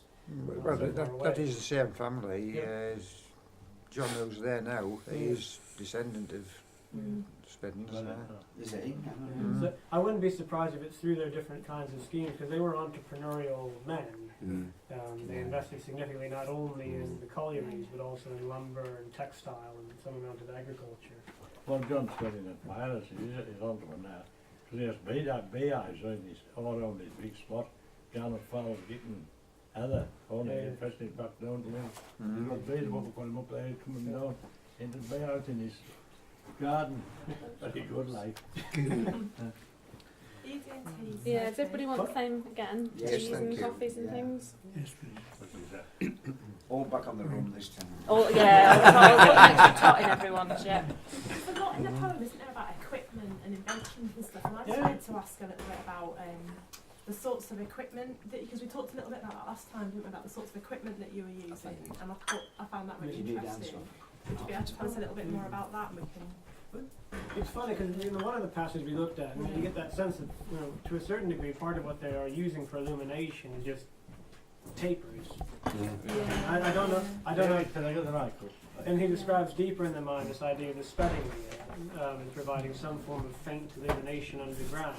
But what they're describing, he describes at one point some of the patterns that you find on the rock face, I guess from mineral deposits from different gases. You have that sense that they're working with naked flames at least some of the time in an environment that's given to combustion. Well, if they had a rudimentary system of ventilation, naked lights in, I think it's described as being an adit, or we call them bare mouths. If there's fresh air going in, the use of naked lights would have been probably quite fine. It was only when they got into the working places, as coal was being freshly hewn, and gas would be given off, that is the dangerous place. But on the intake airway, unless it was going through an extensive old workings and drawn gas out, it would have been perfectly safe using naked lights. That's when shot fire come in under the old cross bug covered in water, and used to go in with a candle on the street. That was it, that's what shot fire used to do years ago. Well, you get a lot of the descriptions from Spedding's time about making the air races, which all they tended to do was just put a line of props down one side of a road and board it, and let the air come up the other side. As we term Bratish, or if they're two roadways in. Spedding was the man who really invented coursing the air. They're doing that right down Sodom, didn't they? Down the shaft. But Woodall was the man who developed it, Right down the shaft. so that each district of a mine would have its own fresh air supply. In Spedding's day, it tended to just go down through one place and around the whole lot of the workings, and before it come out, come back. More recently then, either in terms of ventilation or in terms of, last time, this is my folly for not remembering the word. I would call it a lantern, but that's the layman's term for it. When you were showing some of the lanterns you took with you specifically. Oil lamp. I asked my dad's last time, I'm glad to bring it this time. But, and Ronnie, it's the same as what Ronnie would have, because they were the deputies' ones were slightly different. Were there places you could use that were? Use it anywhere, Unless you put it, unless there's too much gas and you put it out. What did they run? It didn't. Again, me being probably very foolish. When someone like me looks at a lamp like that, you think of kerosene or things of that nature. What were they fueled by? Gasoline. Do they still make it? No, you can still acquire Do a it. double ghost as well. The one you still buy it. It's advertising on the internet. It seems to me that these are obviously incredibly important tools, but it seemed also to be not unlike a soldier talking about his gun. There's an art of cleaning them and keeping them in working order. They were cleaned for you every day, like you had to wear a number and they took the bits and cleaned it. How many staff were in there? 4 or 5? There was a big lad there. It was Tosh Holiday. Then, what do you call him? Ali Cherry was in. Ali Cherry. And Ringo. Aye, Ringo. Big Ringo. He spoke to me, Mark. He said, hello, Calvin 400. I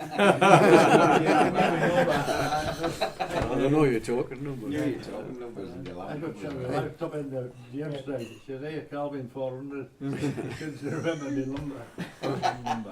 I'd like to find that doctor that set him for his deafness, man. I said I'd like to find a doctor that set Ringo for his deafness. Oh, yeah. Ringo? Aye. Yeah, You know about that? Well, you know when we're putting that drift down at Florence on that, well, didn't Bill have something to do with it? And but I forgot his name now. The deputy Fred, is it, and that got killed at Owgate a couple of years ago. Fez Barker. Fez, aye. Fez? Aye, he was in, Aye. aye. Yeah. He come round that corner, Come down top there. side Did of he the have a heart house, and attack or straight something? there, I went straight straight in out it. one, killed him. Said he did You should one. have working, didn't he? He used to work with them, yes, Oh. people, didn't they? Yeah, well, that's what was on. Ringo was on that, and they were doing a lot of work at Florence, Aye. tidying the Who's place black up. coffee? Coffee. Yeah, and there's one with sugar, milk with sugar as well. Right here. Oh, with sugar.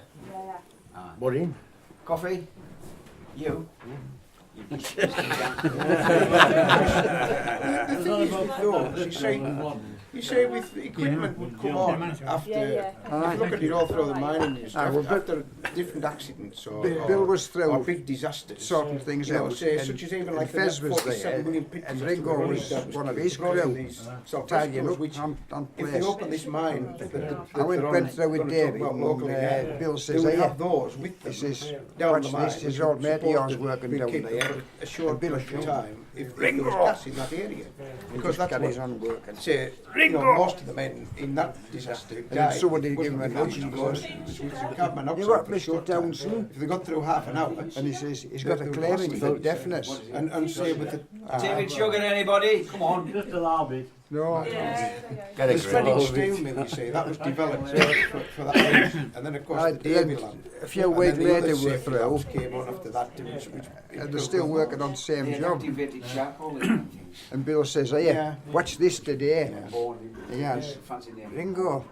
And he turned around and he says, "Yes, Mr. Townsend." He says, "He's got paid out for deafness." Right, thanks. The lamps you were saying, there's something that you could have checked in and checked back out again. Yeah. Were there Something other needs things sugar that in. that you had to check in Is and that check what A they out? token, get your own token, Take- so take you it was down the down pit, like towards the You got edge. two tokens. Yeah. You gave one in as you went descent. And then you give. put The round one was descending here, and the square one's the Yeah. one.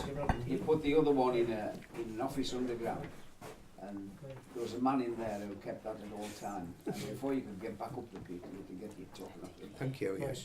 See, the And bit, give that in. it's a bit like the principle with the soldiers you would understand in battle, so that's why they have dog tags. You know, you'll see these American films that you're put it again, you know, and if lads get killed, you know, they take one dog tag off, they know that fella's being killed, and that's that body, he still has one on, it was some of the bodies, No, I whatever. didn't do that, Joe. In the American Oh, army, American ones, yeah. Underground, Yeah, underground, you you just didn't did have the your token tokens. with you. No, I'm saying for the air, but that was the kind of Yeah. principle. So you knew who was down the mine, because some of these other disasters that they had, even like 41 William Pitt disaster, Yeah. they had that they didn't necessarily know who was down and who was missing at the time. Because Yeah. some of my relations who were down, there was two first cousins with almost the same name, and because the son of one of them told us that John Burney, you know. There was George Burney's brother, but he had a first cousin, and of course they're all lads with the same similar name. So there was two lads with the same name, Yeah. John Burney, you know, first cousins, because the dads were brothers. You see, they're named Yeah. after each. One's named after his dad, one's named after his uncle, and they got initially they'd sort of got them mixed up and said, "Oh no, he's here, he's this lad," and then of course it was the other lad who was down and got killed. You see, so. You had your Kaplan. Yeah. At more bit, a candle was stronger. Nah, They were some of all them lads. what do you call him, Ron tray. Yeah. He run lamp round. He wouldn't change the battery. He wouldn't put it on slow charge. And quite a red shift, he used to do, and he used to go out at Oregon. It took me ages to get a recycled Kaplan.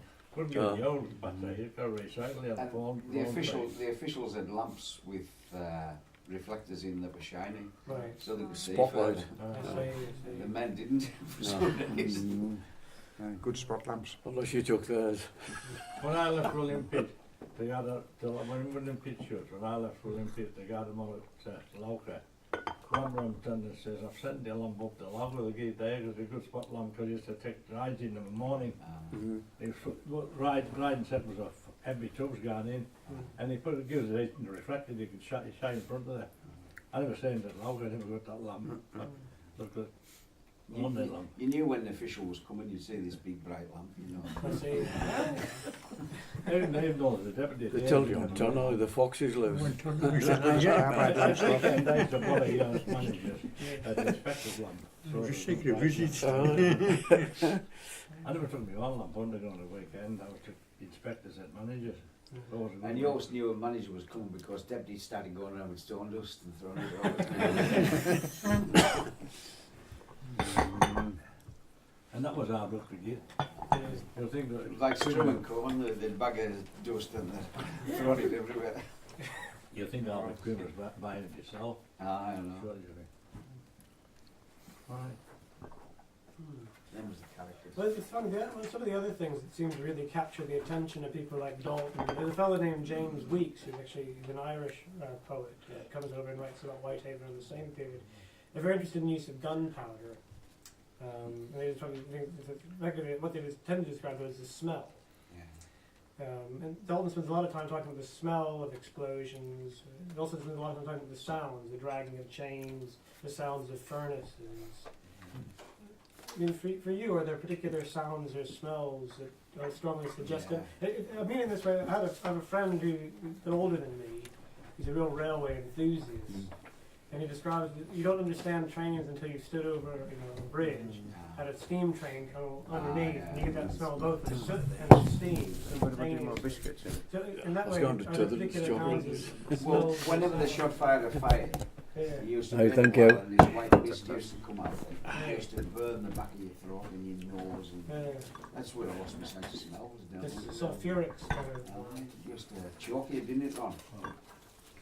They got that, but I packed in a shot fire.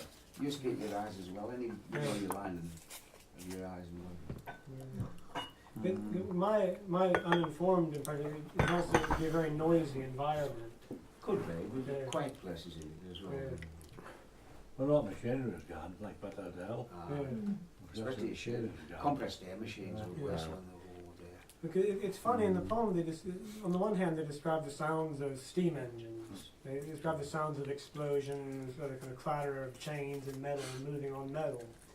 But they also seem to describe, at one point, being deep enough that you could hear the ocean rolling above you. That's a bit shallow.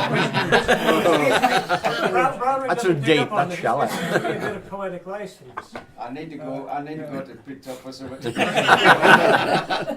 There's no nicer sight than to walk into the roadway that's just been fired, and front door just down, wipes the hand out of it and destroys our features on it. And right above the edge, it's all ripple like, looking at the beach with waves on. Beautiful, just out there. That's what he was alluding to in the poem about the roof rippling. Yeah, it's interesting because he describes sort of fantastic. Franklin's really wowed by this. I mean, Franklin's interest is he's a scientist and he's interested in geology and they're trying to learn about sea coal.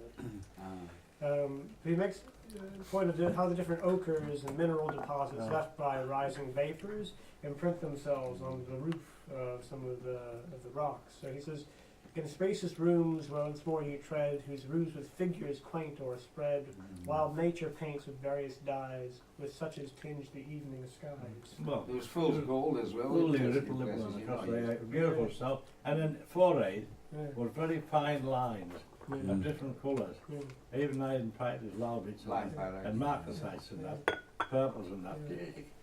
I used to spend hours going around just looking at fresh roof. What they call them roundy balls used to come out of the roof, John? Nodules. Nodules. Ironstone nodules. But them big ones, they used to call them cat scopes, didn't they? A couple of mine. Can drop out. If you look at it, something like when you see petrol spilled in the parking lot on the blacktop, that kind of that rainbow sheen, like you get different colours, like rainbow colours. Because then you used to get like, as well with the fossils, you know, like a fern leaf or something. So you plenty of fossils. Along the bit where Ladysmith was, you used to go along there and then just pick the stuff up because they used to because it was no good till anything. So odd times you pick the stones up with, you know, the fossil. Bannock roof was like that, wasn't it? They're a big roundy one. Yeah. And he dropped, and he broke the belt, and covered the roadway, the strong side belt. You know what you were and saying two shifts had been in before us. And we came in, and there's no chap, Jack Kitchen.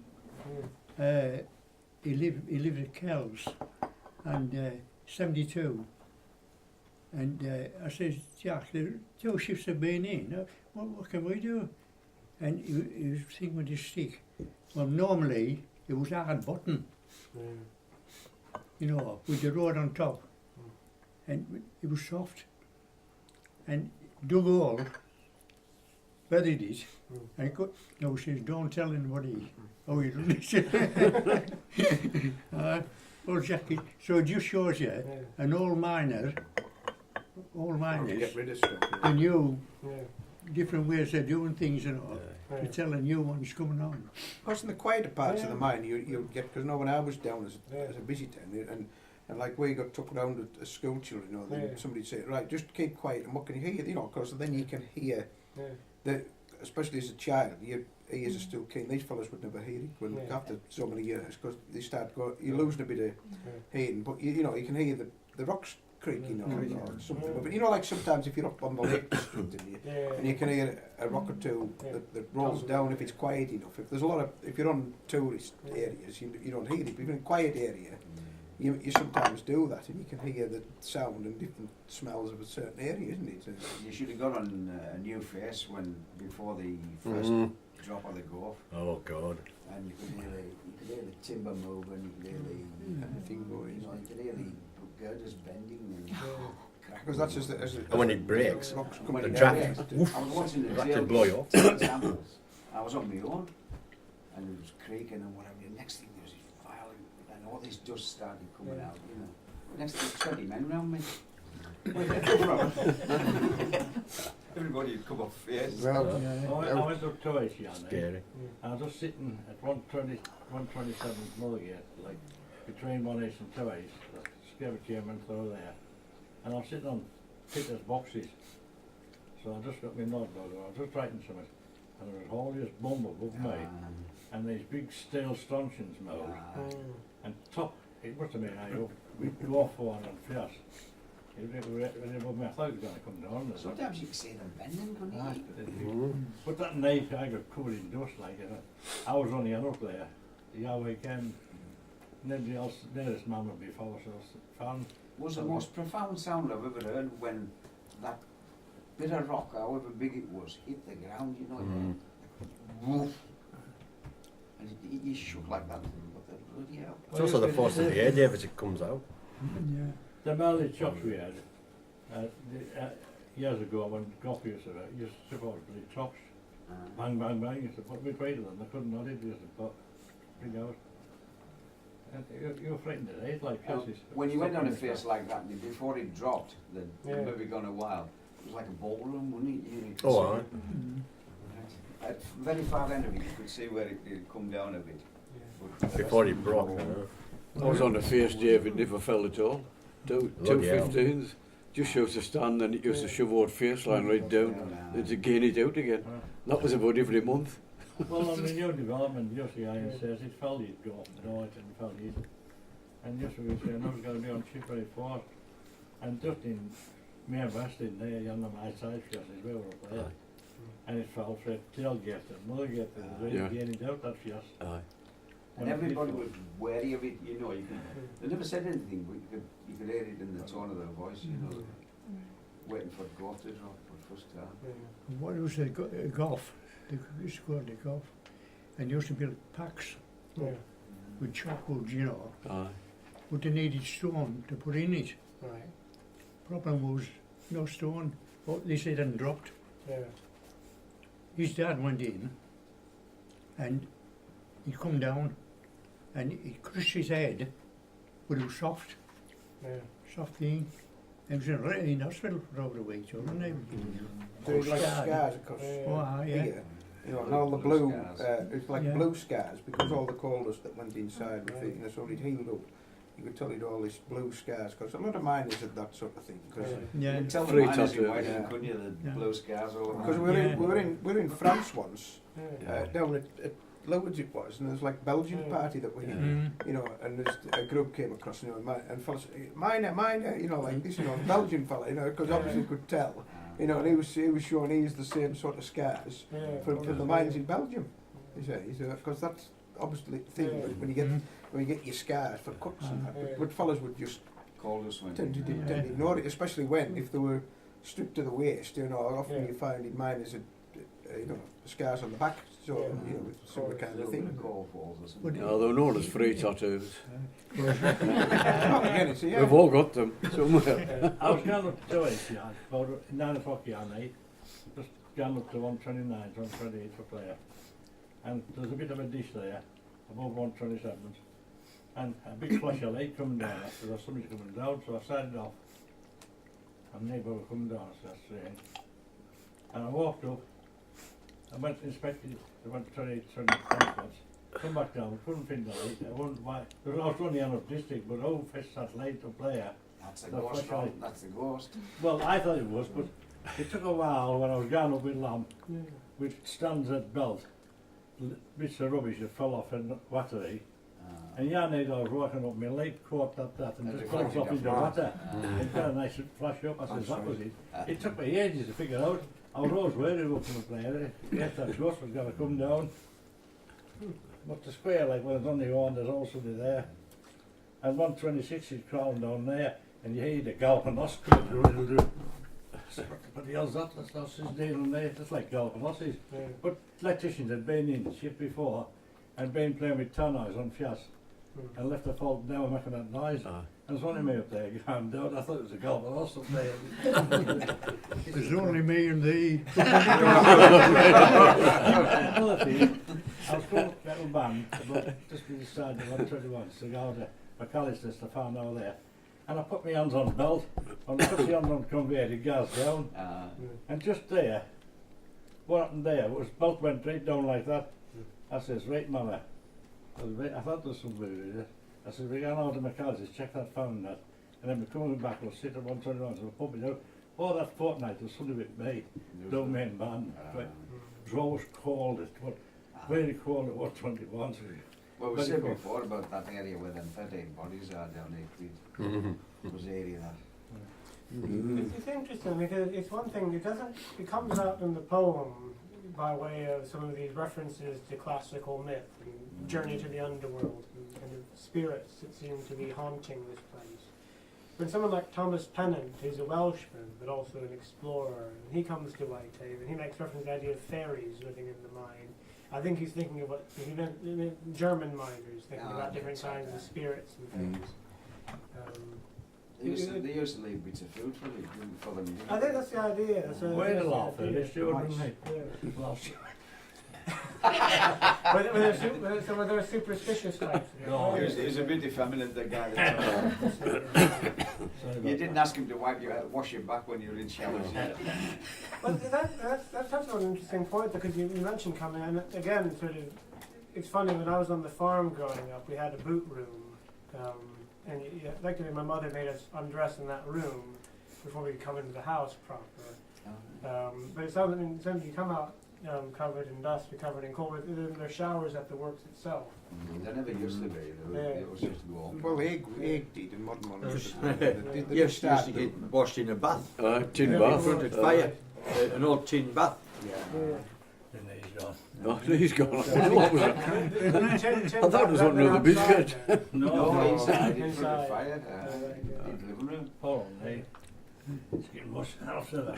If you ever watch the French film Germinal, based on Emile Zola's book, that because you'll see, Gerard Depardieu getting in the bath and in like that, because similar kind of style to, what old people did. But more recently, people would have showers. Yeah, only when they do these more modern things like when nationalisation come in, a lot of police got showers now. Because some of the ones, and then they built them, and then they used to say they built the pit baths and then to close the place down, because that cost would then go into the capital cost of that miner to make the money, and that maybe was a pretext for closing the spot down. In fact, the Rise Out one I noticed, we passed there the other day, weren't we? They've just knocked them down. No, they've flattened that. It's been there till recently. If you know Rise Out, and they're all said to be same design. They are. Yeah. Like a red brick building. If you're going from the train coming this way, on the left-hand side, you'll see that's just been knocked down now. It's like, what was Rise Out Colliery?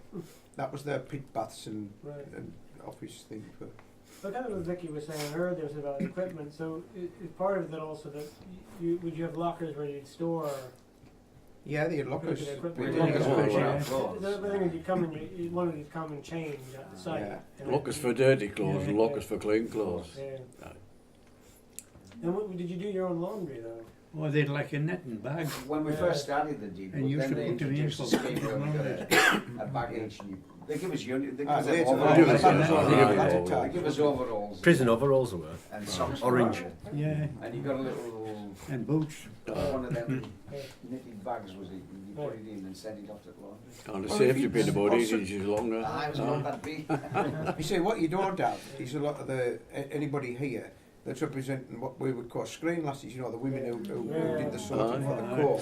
So there aren't any here. I mean, my auntie she lived next door to us, and she was on, and the other side was Martha Madison. Her husband had been killed in the 1947 disaster. So how they got away with that from time immemorial, they gave the women a job.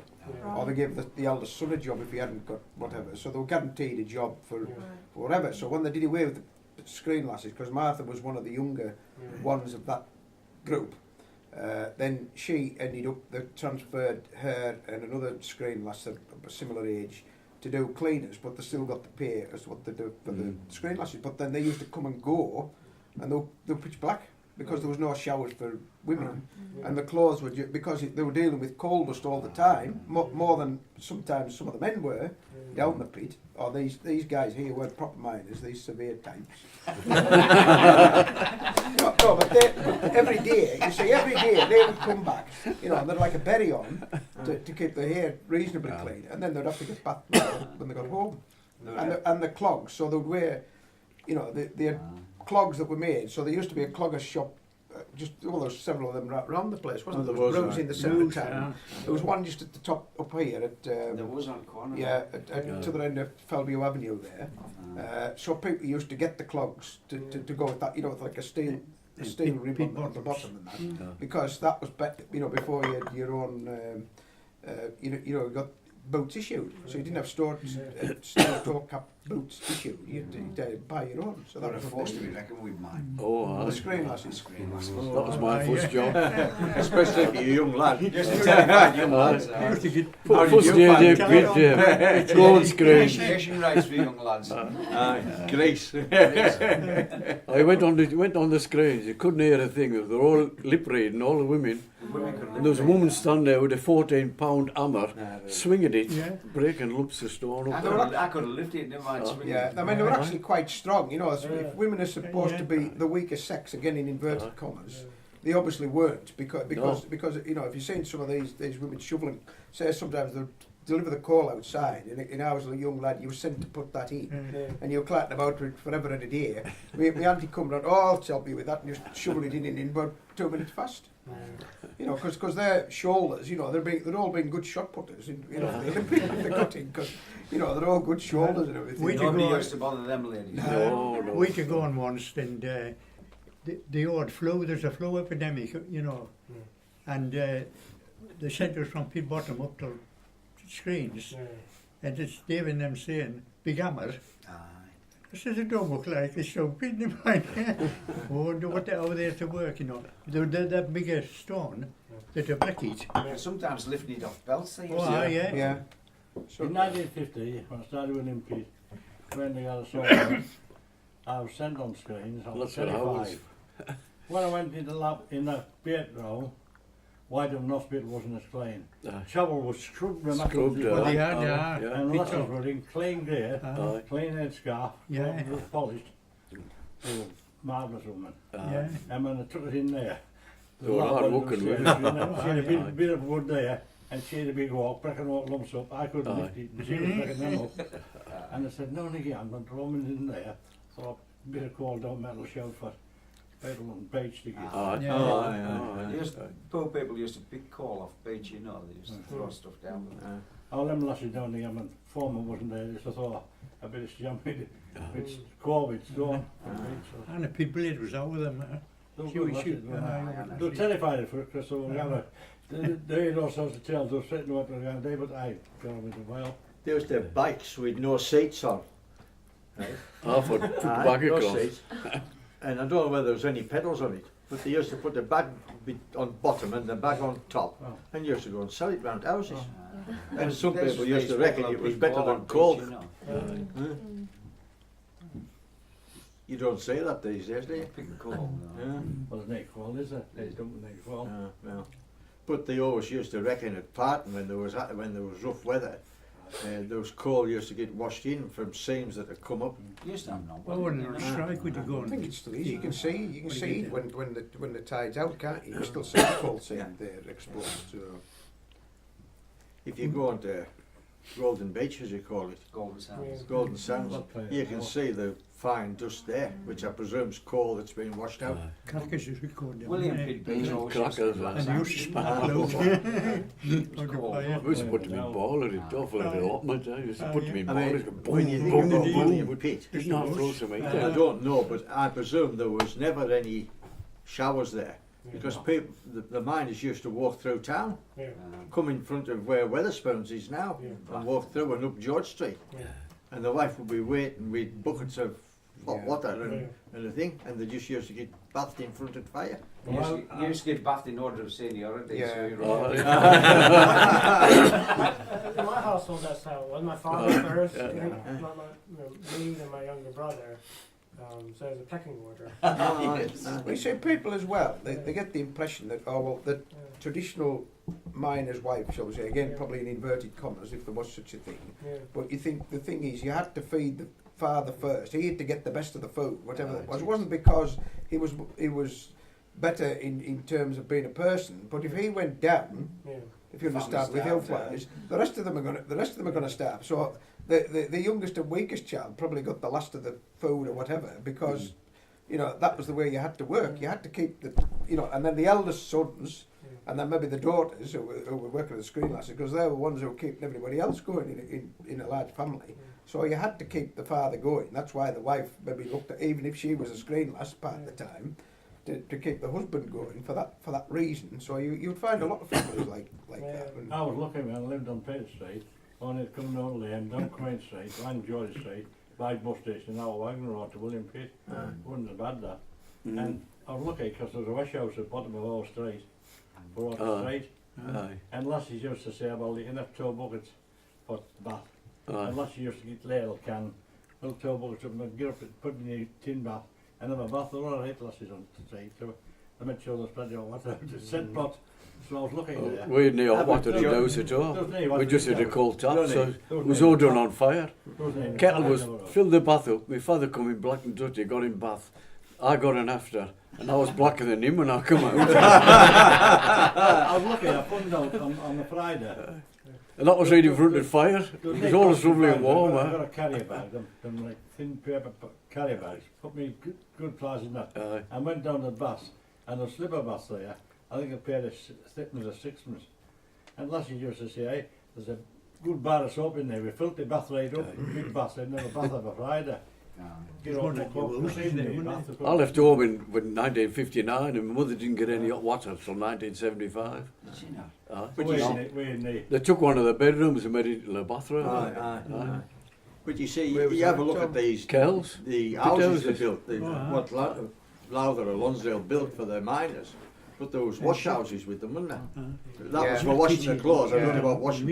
And another point about what they had you were saying before, Joseph. Jack Kitchen lived on the south Your floor. employment, you lost your Oh yes, you did, aye.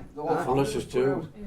This was You're out on the street. If he was killed down Pitt, maybe give you a fortnight, but you were This out. was There is two Jack Kitchen. I know what you're talking about. It now, was like. cutting The way clothes. the kitchens are, If you found a job that was maybe paid a penny more, and you left your employment who was providing your house, that was you gone. Everything was pitch black because of the elites. And sometimes people just had to say, well, that's it. I've read a report caught me. by one of the viewers. I tell you what He it was took giving a me. report a lot once about a fellow Where being he killed used to down have Pitt. Robertson, yeah, mushrooms. A cow, Would sorry. he come back And in he to said, get we've his given house? the Stand there widow eating a mushrooms. fortnight's But he grace used before to she show makes them a rabbits, move. you know. He called his wife Nanette.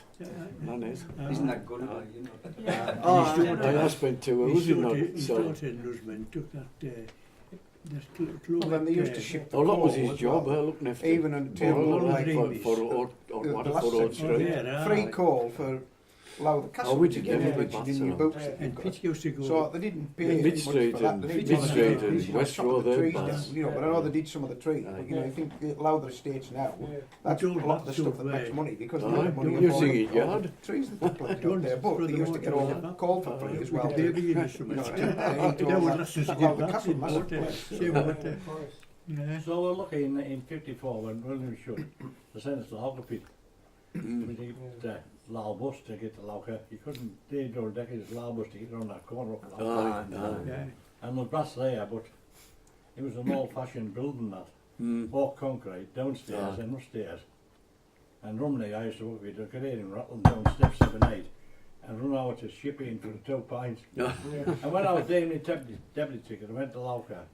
I was in for a pint that day, was Rumney. Big get. I don't know if should be eating the pint like he was a get like a tall fella thin as they must man to work with because he always started his manners. Never was. Always left. He always left and call for his back shift coming his back siders. We went in. Sorry. Now it was playing up and down. They trained me up for to be ventilation officer at Lauker. That's the reason they trained me up. And while I was doing my training, they shut it. I must have thought there's no I wonder why. keep it up. What difference in train bus? Say, I was going to take over from Freddie Kerr. There wasn't that many bus. Like showers, you'd walk in. And there wasn't much water come out. You're at West like. There were 2 or 3 in the shower like, because there wasn't many. Made nice pies in the canteen. They did. What sort of pies were they? Meat and tatty. According to Clayton, yesterday they got 2 meat and tatty pies. No, lovely, I've not really done for a while. Have you? But they went Wilson's nice. in Clayton Mill makes a nice pie. Oh, Wilson's. Wilson Butcher. well, I was going with I wrote it, It's Clog Hill. Dave. They sell them in Morris Library now.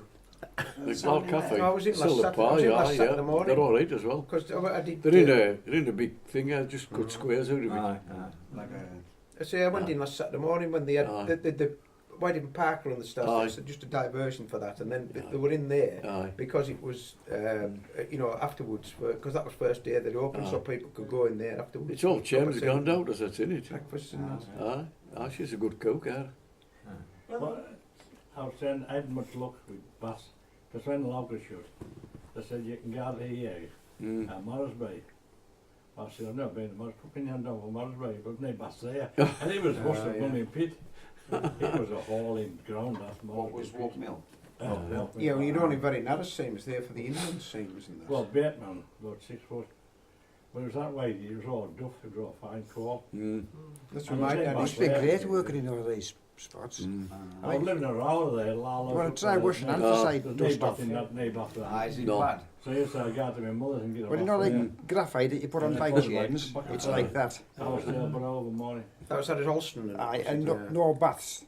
No baths. And when you've spent all day working in a place that height, with that much water on bottom, and you come out at bed time, and you strip off and put a clean set of clothes on for the second half of shift, you wring them out, hang them up in their way and leave them, and when you come out at night and you take them off and put some other dirty clothes on to travel home in because they're wringing wet, you wring them out and put them in car footwell to dry out on the way back, get a earache off wife, when you walk in and go into the shower and you look as if you've got permanent eyeliner, you can't get shot. Black and white minstrels. It's ingrained in your hands. And then next day, these clothes that you've somehow managed to dry out, you take them back to wear next morning, and the ones that's been hanging up 24 hours, you put them on after bait. All to work in a place that high, that much water on bottom. You have to drive every day at Alston. Aye. And no baths, come back home filthy. That's a good running back every day, but an hour and a bit, hour and a quarter, 20 How minutes. did your car seats do? Muck up? Did you put Didn't, towels on them or something like that? No, because of what I used to do, when I came out, take the clothes off I'd been wearing. And put clean on. I'm actually on a film somewhere on YouTube, you'll and I used to strip off, and I had a set of other clothes that was on dirty on the inside because I used to put them on to drive back home in. A day used to get washed Nurse McNaughton. Oh, she used to come for baths, didn't she? She used to come round looking. I've seen everything, she used to say. She lived out, didn't she? Is that lived up on the snow? I don't know where she No, lived. that was... No. She went with undermanager, wasn't it? It was some undermanager she went with. Nah, I fell. Oh no, she was... She was Sister Fell, that was She took off with Pink Panther. That's one She was living with father, Pink isn't it? Panther. That's She lived one of with, the top ladies underground. Kilburn. Kilburn, The Coda Fell. Kilburn. Oh, she lived in Cross Street before I got. No, got this out in Cross. he took off with. Oh, is that a different? Frey's wife was McNaughton, Frey Walking. Oh. And his wife come up, Davey. Do you remember when his wife come up? Did he? Oh, yes, And she went mad with manager. What was going on? I had to find out what he was doing. Oh, yeah. She was all right, Sister McNaughton. When I was a Cub Scout later, I was going off at weekend, I wanted to laugh first aid pack, so I got an army pack. I asked her to repeat, and she couldn't up no bother. She says, let us know anytime you want, I'll do it for you for Scouts and that. So it was alright, so we went off at weekend, they were all gay and that. Kilburn's name was Pink Panther, that's what they called him, because he was as laid back, you know, he was Gordon Wilson. a gangly guy. I can't remember, I never been to Remember when Teddy Pettit used to swear at him? Uh-huh. Come on, sorts. He just he said that laid back. He used to say, "Hey, Teddy, thou knows thou can't talk to under manager like that." Petty is the laziest, idlest fella I ever met in my life. Big Teddy. He's He kept his walk, I don't know. it's hard to believe he was a Broughton lad. He's the laziest man I've ever seen. Because they were the main band, they were driving that He was long, like a giant. You'd have thought I charged up for them, and I come out, and I fired, and I thought, that's the quickest I'm doing. There wasn't a bang or a buff, just went zzz. I said, something's changed there, and I walked in, and there wasn't a lot of drink. So I walked in this road, and all of a sudden, I got the forehead, and Halls is there, and all of a sudden you have shh, and white stuff come out. Well, I can't say what I've done. Why is he still there? My dead why is he still there? And that will be tied with another older roots. And it white smoke come out there. I says, Christ almighty. So I turned around, I went like bat out of hell, on girders, getting back out to them. I says, give us a hand to get this horse and we'll put water in. So I couldn't draw the airlines up and took water in and put water on it. There was something wrong with powder. It was surveyed. Because when I went on a course with ICI, later on they tested every day, initiation, say, and leave a bigger gap, say if it don't explode and that. But there must have been a faulty, so ICI come to check that powder. Was that them We spray up shells? the fires and there's no rottenness. Was that them shells on? No. Because they You're used to talking come about in the tubes. And you Airbricker could shells. Something must have fizzed. But it's not what's known as a full charge there, and it isn't meant off, and those little collected. And all of a sudden, there's and white smoke comes out, and then something gives a puff, and the white smoke comes out of there, and why is it still hanging there? They banned the use of explosives in the Whitehaven corridors. And they brought in these compressed cardox things. And one of them caused an explosion. They used to fly out as well. I never lost me here with this. I thought it was a busy street running. No, but that day I walked in there and I thought that was my end. In the early days, firemen was always expendable. They used to be opening for one every fortnight when they Well, if I'd have got killed, it was because my he went fault. in with a torch and he set fire to the gas and got under a wet cloth. But again, the mortality rate and even accidents where people weren't killed, you know, was tremendous. You know, going back to this time when you're talking about the 18th century, but right through until you know, until recent times, even just before the close, you know, because things like, say, because when somebody fell down the pit shaft, for example, so things like these, Jackie drain, you know, for whatever, or you got hit with a, well, again, one of Bernie's, that lad Bernie I was saying, that was killed in 1941 pit disaster, his dad, he'd been through who was in the First World War, he was in charge of a a group, He couldn't and his leg got support, I caught think. in the Slip belt ups, when they were slip trying to do a ups. repair, and his leg got ripped off underneath, and he died as a result of that. Well, in 1966, That's time. Well, You've got to go. qualified as seven. In 1966, my first shift was a night shift. So I got 20 deaths. Lost as an end of the death, take 20 deaths a day. And 1:30 was just starting off up and ran. And I went up there, and there was deputy, Billy Tom Douglas. Oh, yeah. And we sat down, he says, right, Ronnie, we'll have a crack. He says, if there's a week, every 13 weeks, they'll give you the benefit. I didn't know what he was on about. But next night he wasn't at work. Those experts. In your system at work, if he took a week off every 13 weeks, he'd always be in benefit, he wouldn't lose his money. And next night he wasn't there. And as night, they only qualified at 40 deaths that night. And Cowan was down and said, don't worry about it, I'll sort it out. And that was my first command. We don't listen to lands about that out work system. They all used to meet up in Government's Arms, didn't they? Or deputies. Yeah. That's where the overtime was given out for Friday. I see. Local one at the local. And Dusty Miller. Dusty Miller, they called it. It was known as Government's Arms. And then when there was just a shot fighter, there was a loss to the law, they couldn't outlaw. 122 was gone. McAvoy was deputy. I don't think it was Dalman, no, Elicana. Even their own And mates. 122 was a fight. Two ends in Mulligate, tailgate and Mulligate brushing. There's 60 deaths. So at 5 o'clock at night, when I fired my deaths, I used to say, bye-bye. And I said, bugger off, yam. I was rent early on 5 o'clock at night, because that was the law. The law was on shot fighter in them days. Government always had it down on shot fighters, didn't they? You know, I don't know why, but they seemed to. Well, there was many times I was firing there, and the Alderman would come and say, what's some shot fired there? So there was loss to the law, there couldn't have been in the law. I hated it. They wouldn't have gained up men either. Ned, I was. Oh, Ned, That's Ned, the you couldn't take a good job. He took his wife up to those guys, yeah, but he did. So how have you found thing that? is, he doesn't know how to put it on For mute. today's He doesn't know how to put it on mute. Oh, does it? So Okay. interesting. Yeah. Best thing is Yeah. don't bring it. Anyone Then you can't get in watching touch with If you. you're making notes of terms for which is difficult to pick up, like golf, for instance, you wouldn't necessarily know how Yeah, to I was- You understand. don't know what it is. GOAF. Yeah. How do you spell it? GOAF. GOAF. Known in some areas as gob. It's known as waste as well. It is. Yeah. That's Like gob. Yeah. Aye, yeah, aye. So we've got It's a waste area. When you've shared the seam out, you leave an area and you advance the supports, and it's left standing. You know, there's no supports, and So it goes for a while, and then it drops in. That's Just it. just falls in. So Just because like you- that.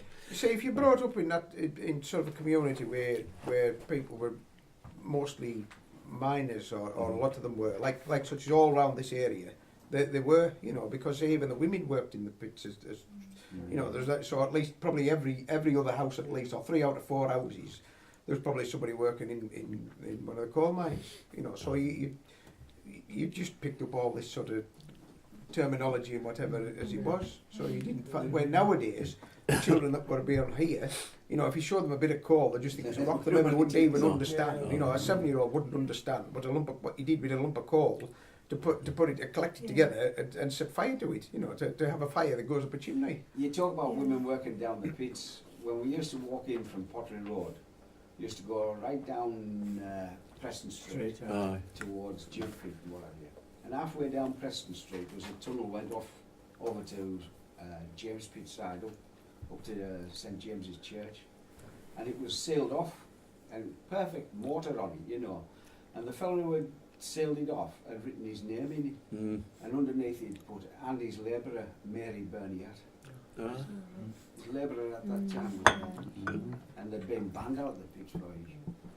How far is back is that? Yeah. I don't know. When were they banned out, John? 1842. When So would it that must have been before that. when would that bit be sealed off?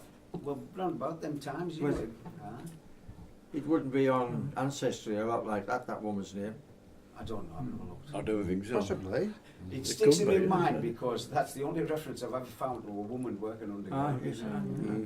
Well, first census was 1841, Just so as you pass Christ Church, There was a What was it called? Mary Bolladale? Mary Berniat. Berniat. Oh, Berniat shop, aye, Berniat. right, okay. As you went down under Preston Street, Aye, aye. somebody had put a marker there saying you're now under Christchurch, Christchurch Alton. And just past that was a tunnel that went off to the side of town. And that's what it was. And somebody told me, I don't know if it was true or not, that tunnel went up to James Street. Probably did. They were connected under town. I mean, first off was that drift that they put through in late 1700s to take water from James Pitt side through to Sortham. Maybe it was that then. Yeah. Well, that was lower down, wasn't it? About 6 quarters or something like that. But the big other workings,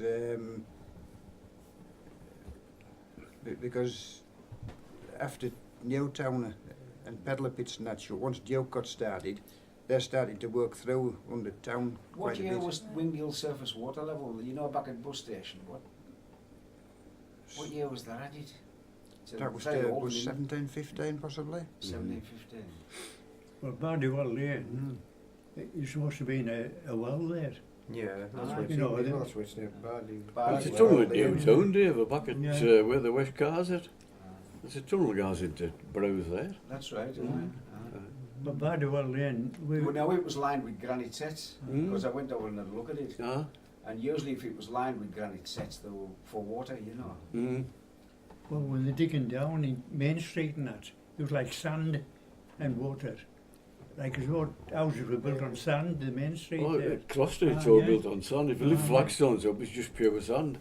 John, if you go, when you're talking before about it, what you've got to remember, this place we're sitting on now supposedly was an island. Yeah. And the sea came in at Whitehaven and went out at St. Bees. Well, Yeah. And when you watch them dig I've watched them dig on Duke Street, but even at the cricket field, you don't have to go down far until you're into sand. No.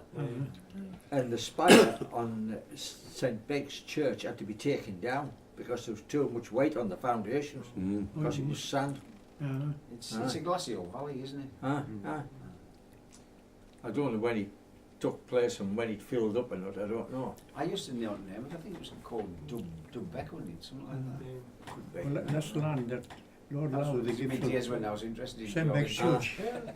It's still the prevailing theory. I think but it really does define the landscape. It was land that was no good. And That's the reason we used to, in later days, when they seen valleys like that, they realised that the glaciers could have scoured the rock bed out. Oh, aye.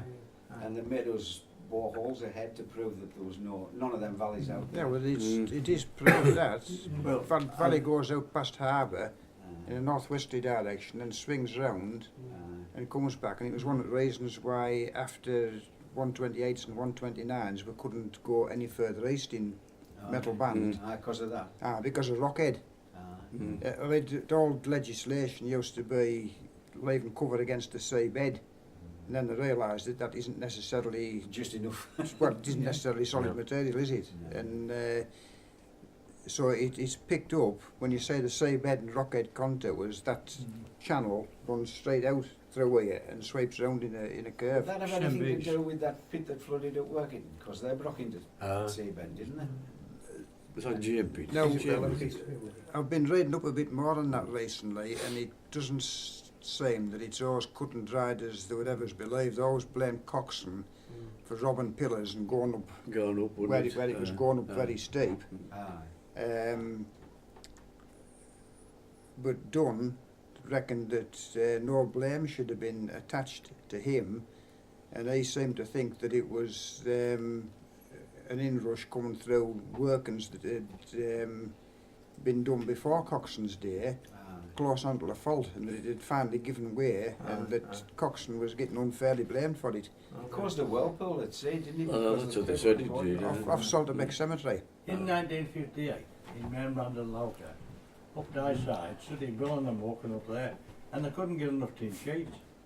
There's that much water coming in. They're putting tin sheets over their head, not time, so they could walk. And they decided to put the theodolite on Lauca Pit Bank and hire a boat and put it out to sea and survey it. And moment time there was another big dish And main band with a wall into that, and lock it in. Yeah. 70s, well 80s, 58s and that. There was So one they stopped that side, they fetched them all down there, and just for close side areas. The trouble is there, it was getting very close to what we call western boundary fault, because that starts off between Louth and Solway. Well, we used to board it all inside, it run out like a tap. And what the area. There was one guy very lucky, you could see he was lucky, he was badly injured. Everybody started running when water started coming into that whipping pit. And he come to the door, an air door, and he couldn't open it, the pressure of the water. And he got his pick and he pulled the plank off, and the pressure pushed him right through the hole. He pushed he was badly injured, but he got out alive. That's why we used to keep a dry sleep in there. They were heading, so I said, we'd better rest in there, jump on my sleeper and surf back out. Open and back out. It was not even the stop district like, but near to getting the seabed, and then knew about it. Just short of how in that time, that long ago, surveying wasn't that good. But some must know there's a magnetic ladles, that's all. It was just like using a big compass. That was. So lucky. We're still there, was luck. You know that inrush though, Lady Isabella in Union in 1837, that wasn't the first one. Was it not? No, about 10, 12 years before they did an inrush, and I think there was about 4 drowned. That's all right. But that was up on, trying to think which one it is. I think it's Union, isn't it? It's up in Chapel Bank Yard, one nearest back. And again, that's all to do with getting up into the sand. That's why there's a myth about Jane Pit. It's tidal. Well, there's supposed to be 100 men entombed in there. No, nothing of the sort. Jane Pit was never under sea for a start. It'd be lucky if there was ever 100 men on the books, never mind 100 underground at any one time. And the reason why it should was because, like everywhere else around that part of Workington, there's a lot of sand and gravel. When you say it's Solway shaft, sink and log, when that goes down, I mean, through sand and gravel. Yeah, well, they actually didn't they freeze it? They had to freeze it. They put a big ring of bore rolls down and froze the ground down to Rockhead. Now, when we did our training, they wouldn't let us use the baths. Remember, you did your training. If you went from here to Solway, they wouldn't allow you to use baths, so you had to go back on bus in your dirty clothes. But we used them. I was allowed I'll be there before you. Oh, well. That's about a rite of passage, it sounds like, in a way. Me and Keith had special privileges. There'd be about 50 trainees, you know, there's lads. First manager. First manager. I appreciate the time is winding on. I just wanted to close this off and put in my 2 cents one last time. I hope you have a chance to enjoy looking through it. You don't have to, by any means. It could be. Books are good for many things. Sometimes just propping up the sofa. But one thing I think just to say in parting is a painting like Reed's painting, which is seen by very few people on the whole.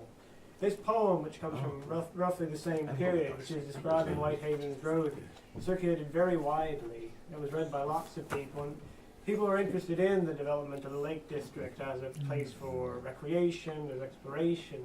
They tend to begin with this text itself. This tends to be one of the kind of first descriptions of the region that circulated widely, and it was reproduced constantly in guidebooks and other sorts of accounts. I think what that shows us at some level is that Whitehaven specifically, and the West Cumberland coalfield generally, are extremely important in the development of this region, not only economically, but in terms of the kind of identity it's continued to have to the present day. People in the 1700s were coming to the northwest, partly really to see the minefields, partly to see the industrial enterprise and the engineering. And alongside that, they were interested in the landscape that was contiguous with and related to that engineering, industrial infrastructure. But without Whitehaven, I don't think you'd have the Lake District development as the place that it does, and certainly you wouldn't have had someone like Dalton brought here as a young man, who became familiar with the landscape, writing about it in a way that circulates not only around here in England and what's now the United Kingdom, that also draws the attention of people from farther afield. So I think in this context, it probably becomes really interesting, not only because it expresses Whitehaven's relationship with the rest of Cumbria, with places like the Lake District, which seem perhaps very far from West Cumberland today, but it actually shows that the two are integrally connected. Without Whitehaven, you wouldn't have the Lake District, you wouldn't have the Lake District National Park. Would have been massively important in terms of the other. So I hope in that context, you enjoy having a look through it. If nothing else, there's some nice photographs. But I think, really, thank you for listening to me speak. Thanks so much. Thanks for sharing all your stories and experiences. You can take the different industries, Yeah. and when you come to the mining industry, Yeah. you find with the danger that's around, Yeah. the more complex they are one another, Yeah. depending on one another. Yeah. It's a different atmosphere altogether. Yeah. Yeah.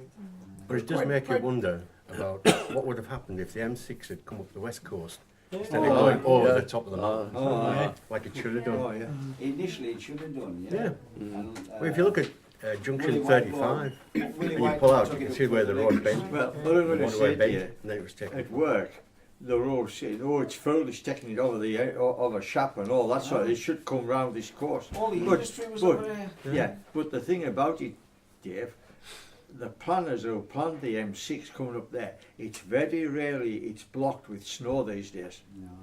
You know, that's what I will say to It you. was the most expensive motorway ever constructed. Was it? Per mile.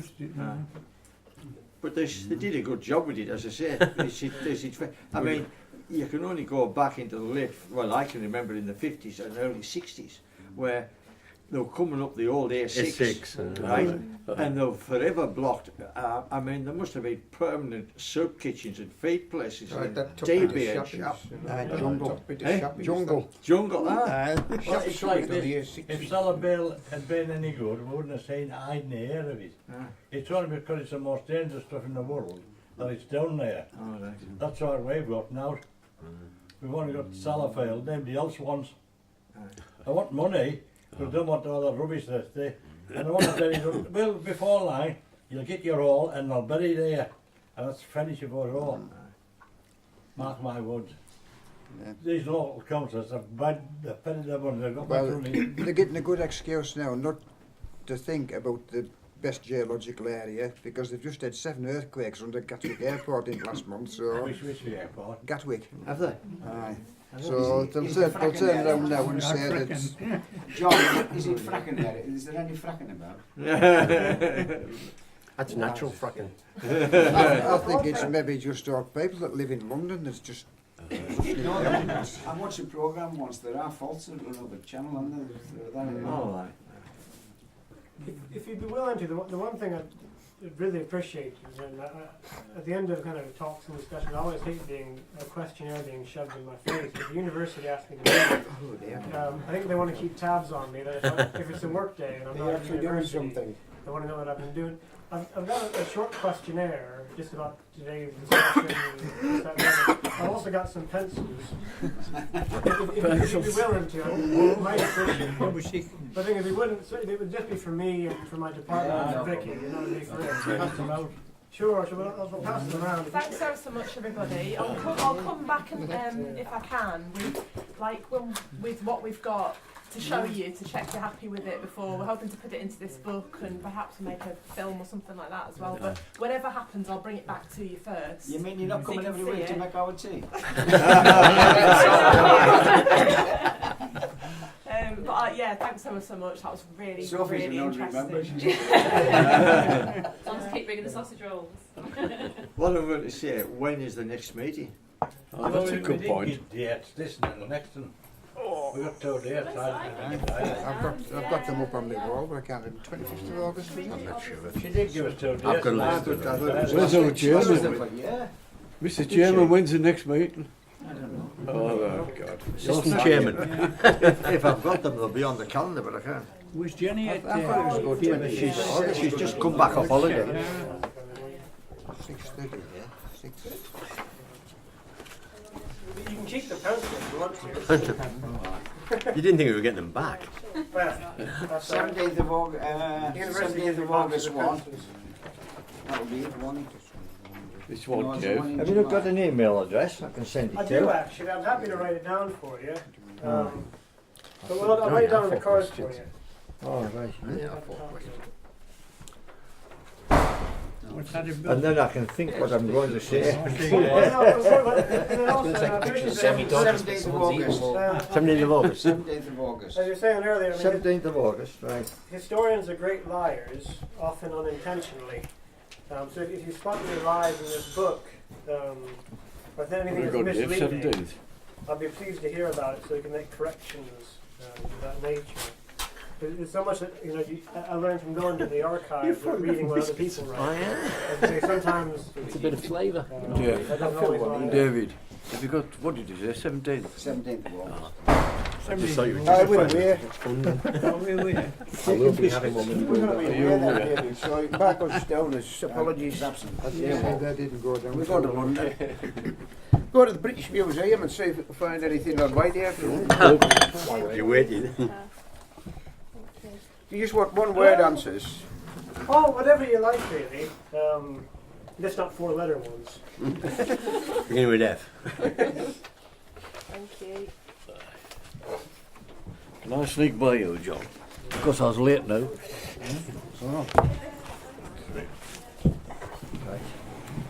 Right, thank you. Right. We have to put these tables back as well. You want the onions on it? Oh, if you like to, Aye. that'd be terrific. Aye. But like I say, sort of in the new data world, it would only be for myself and then for Vicky. Yeah, I'll give you that. Oh, thank you. I look at that table and understand me writing because Oh, perfectly. I'm not very good in a straw. No, what? My writing is not rubbish. I know it was a good straw. Very interesting today, and I enjoyed Oh, it. not bad. I mean, it's nice for me. I learned a ton. I should Nothing know better that than as a well. good discussion, is there? You know, I'm not a very good speller. you people enjoy it, or not? Right, yeah. Sorry. Is it loud? Just sit down. Is it loud now? Oh, loads. Absolutely loads. It's funny. I mean, if you're interested in this kind of thing, there's a good book by a fellow named. He cited an awful lot of these ones. By a guy named J.B. Beckett, who teaches in Nottingham. He's got a book called Coal and Tobacco, All right. which is a bit about this context as well. But Whitehaven was cold at the back. One goes up there. I'll enjoy reading that. Anyway, thanks for Belgium for that. Oh, cool. Thank you. I'll Sorry. enjoy Nice to meet you. reading that. I'd like to come back if that's all right. And Yeah, show of you course, what we put together and just check it. I'll do one for you, eh? What do you want on that? Did you enjoy the event today? Yes. Did you learn anything new? What do you want for that? I'm not really sure where we got that one from. Yes, David, where we get this table from? That was already there. This one had moved. Oh, right. Yeah, you got a good few photographs. Lots and lots. Good over there. Well, I've been keeping Not a like secret Laura, this session because you're saying about the motorway going up past And you're Shap from and sitting here. yeah. I'm from Shap. I do a lot of work. You're from Shap. I'm from Shap. But, yeah, I'm from King Lonsdale way. So I've benefited. So it's a nice drive out. Ah, well, Went from a lunch at St B's first. St. B's. Which is where did you go? Just at the front. Hartley's. Two-bay services. Oh, in that cafe tea room. place, yeah. Tea rooms are. Oh, nice to meet you. I don't understand what I say. No, well, I never ultimately. not my. I was chairman of Company County Council. I talk sham. Well, of course. I was born and bred around there. So. But like I said, my wife's family from near Brampton, but her uncles all lived around Longtown. And when I first came to visit, I went to a family event and they were laying money on the table whether I could understand her uncles or not. So gradually learning. He's a tall lad. Very much. Sorry. That's good. Good idea. Where do you want these to go in the end? Keep moving, I guess. No, it's just knackered. Which way are you lads heading up today? Back to Lancaster or Well, Brampton? it's funny. I gotta go via Carlisle and then back down again. So I'm on the move today. I have some rubbish for there. In car? In the fishes. In the car, Well, yeah. we're away next session. Where you going this time? London. London. Are you going for your night or? No, I doubt it. Well. I'm pleased Donald Trump isn't at the same time, because I was thinking I'd book for London and they're all about Donald Trump. Well, he's going to build a wall on the Gulf. He's going to be in London. I hope we're not going to be there then, because the whole place will lock down. Are you for the National Trust? You You're trying to go from A to B. Where you are trying to get to, it'll be blocked off. Well, hey, I write a lot of it now and again. What sort of things do you write? What sort of things do you write? Just North on Ireland. Present. Holland. About 184, lamp So we 184, landed above my own lamp. just before it was going to be the inauguration. Particularly trying to see, because we were trying to get Eden Paddy. We went to Paris and we tried to go on. We were trying to get from one train station to the other. Everything was closed, everything stopped. I remember I It was stopped for an hour, at least an hour. Yeah, we're going to get there. Yeah. No one wants to work. Which magazine was that in? It's just coming to me. It's just. Oh, right, okay. I haven't read for a long time. Guys, mucking now, it's now fresh. But it was in, there's an article of mine beneath the Lakeland Fells, their published it about coal mining.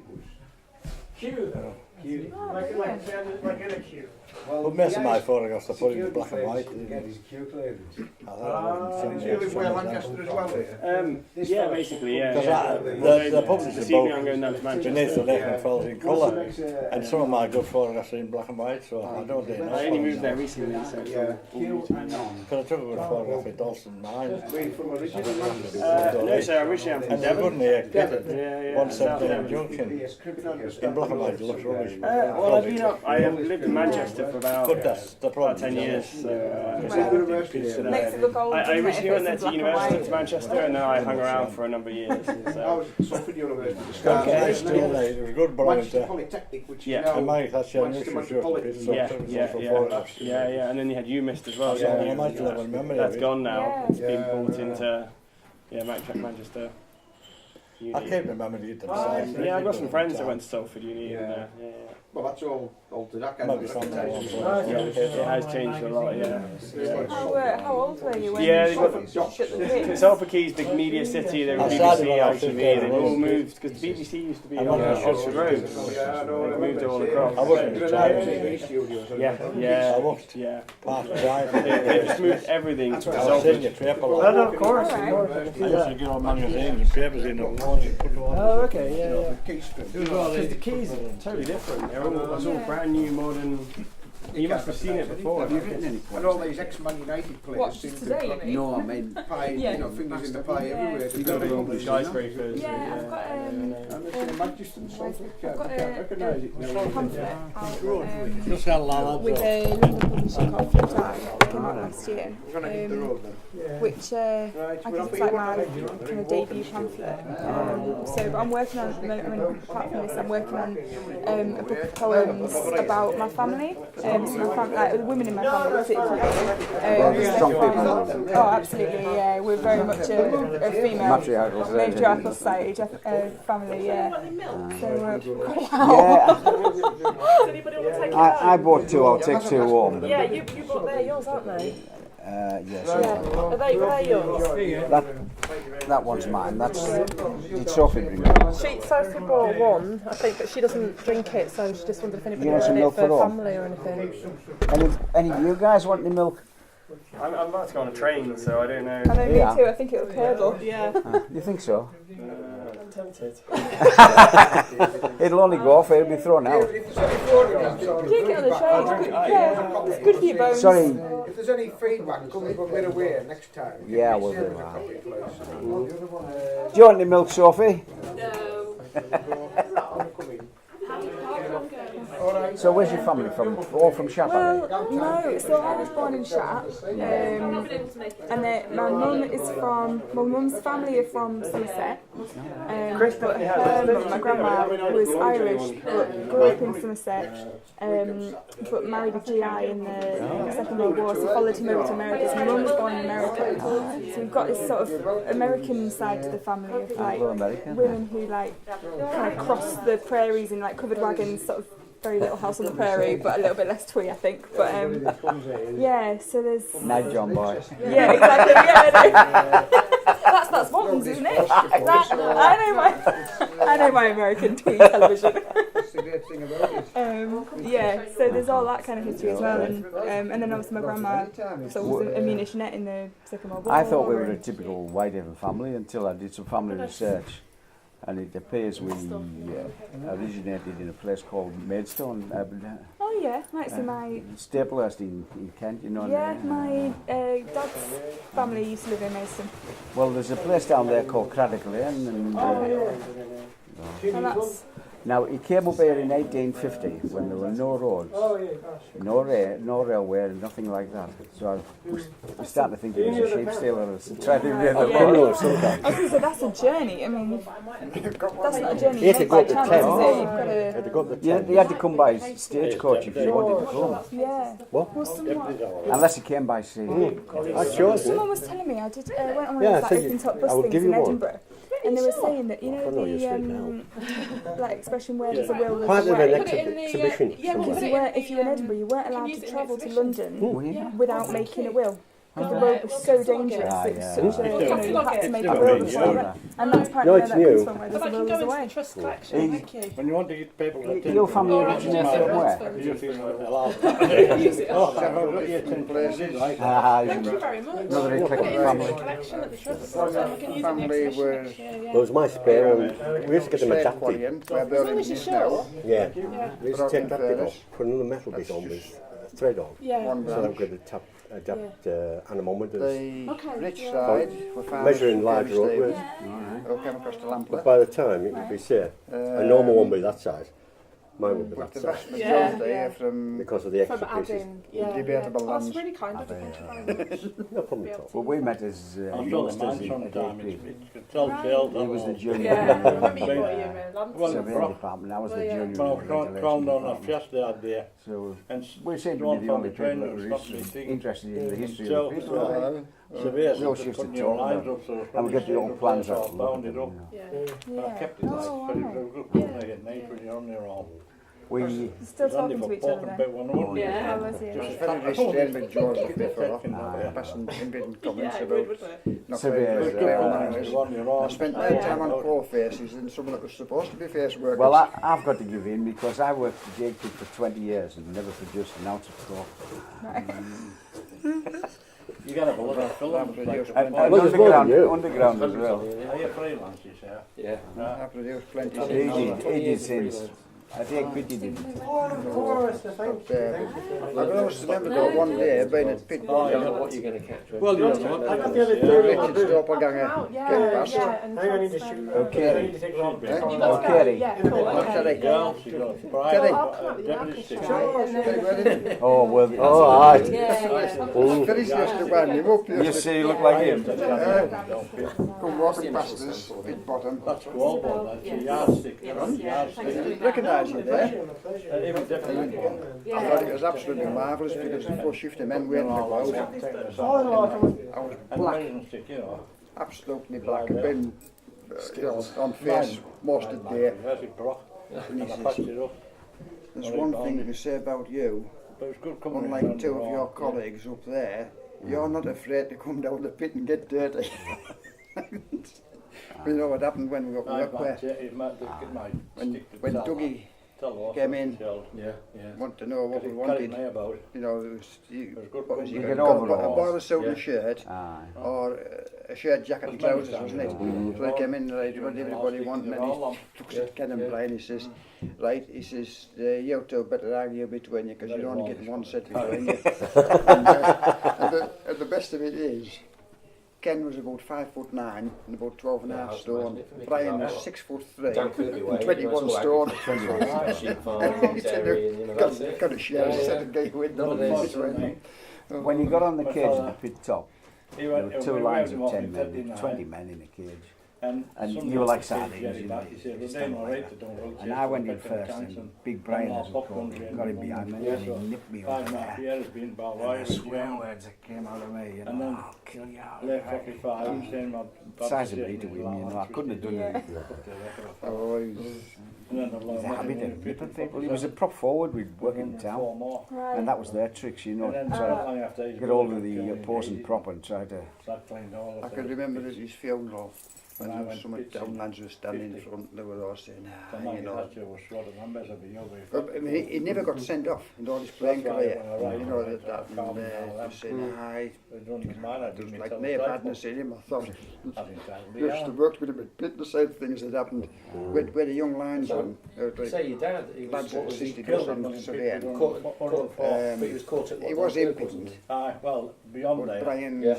used to pick on him. He was only about that height and about 6 stone wet through. Remember Willie Kirk died? Right, so he's on like rear guard. He got him one day and he got 2 brush shanks. Yeah, yeah. And he shoved one down his back and out of his trouser leg and holding up by his slave like that. So Willie came out of our office and he was walking up the yard like that. And he kept stopping people and said, hey man, take these out of here. It's all very well looking back on it and thinking, I oh was yeah, they done were that safe, here. but they didn't feel This it. is Brian Edgar. Oh, I know if he's to the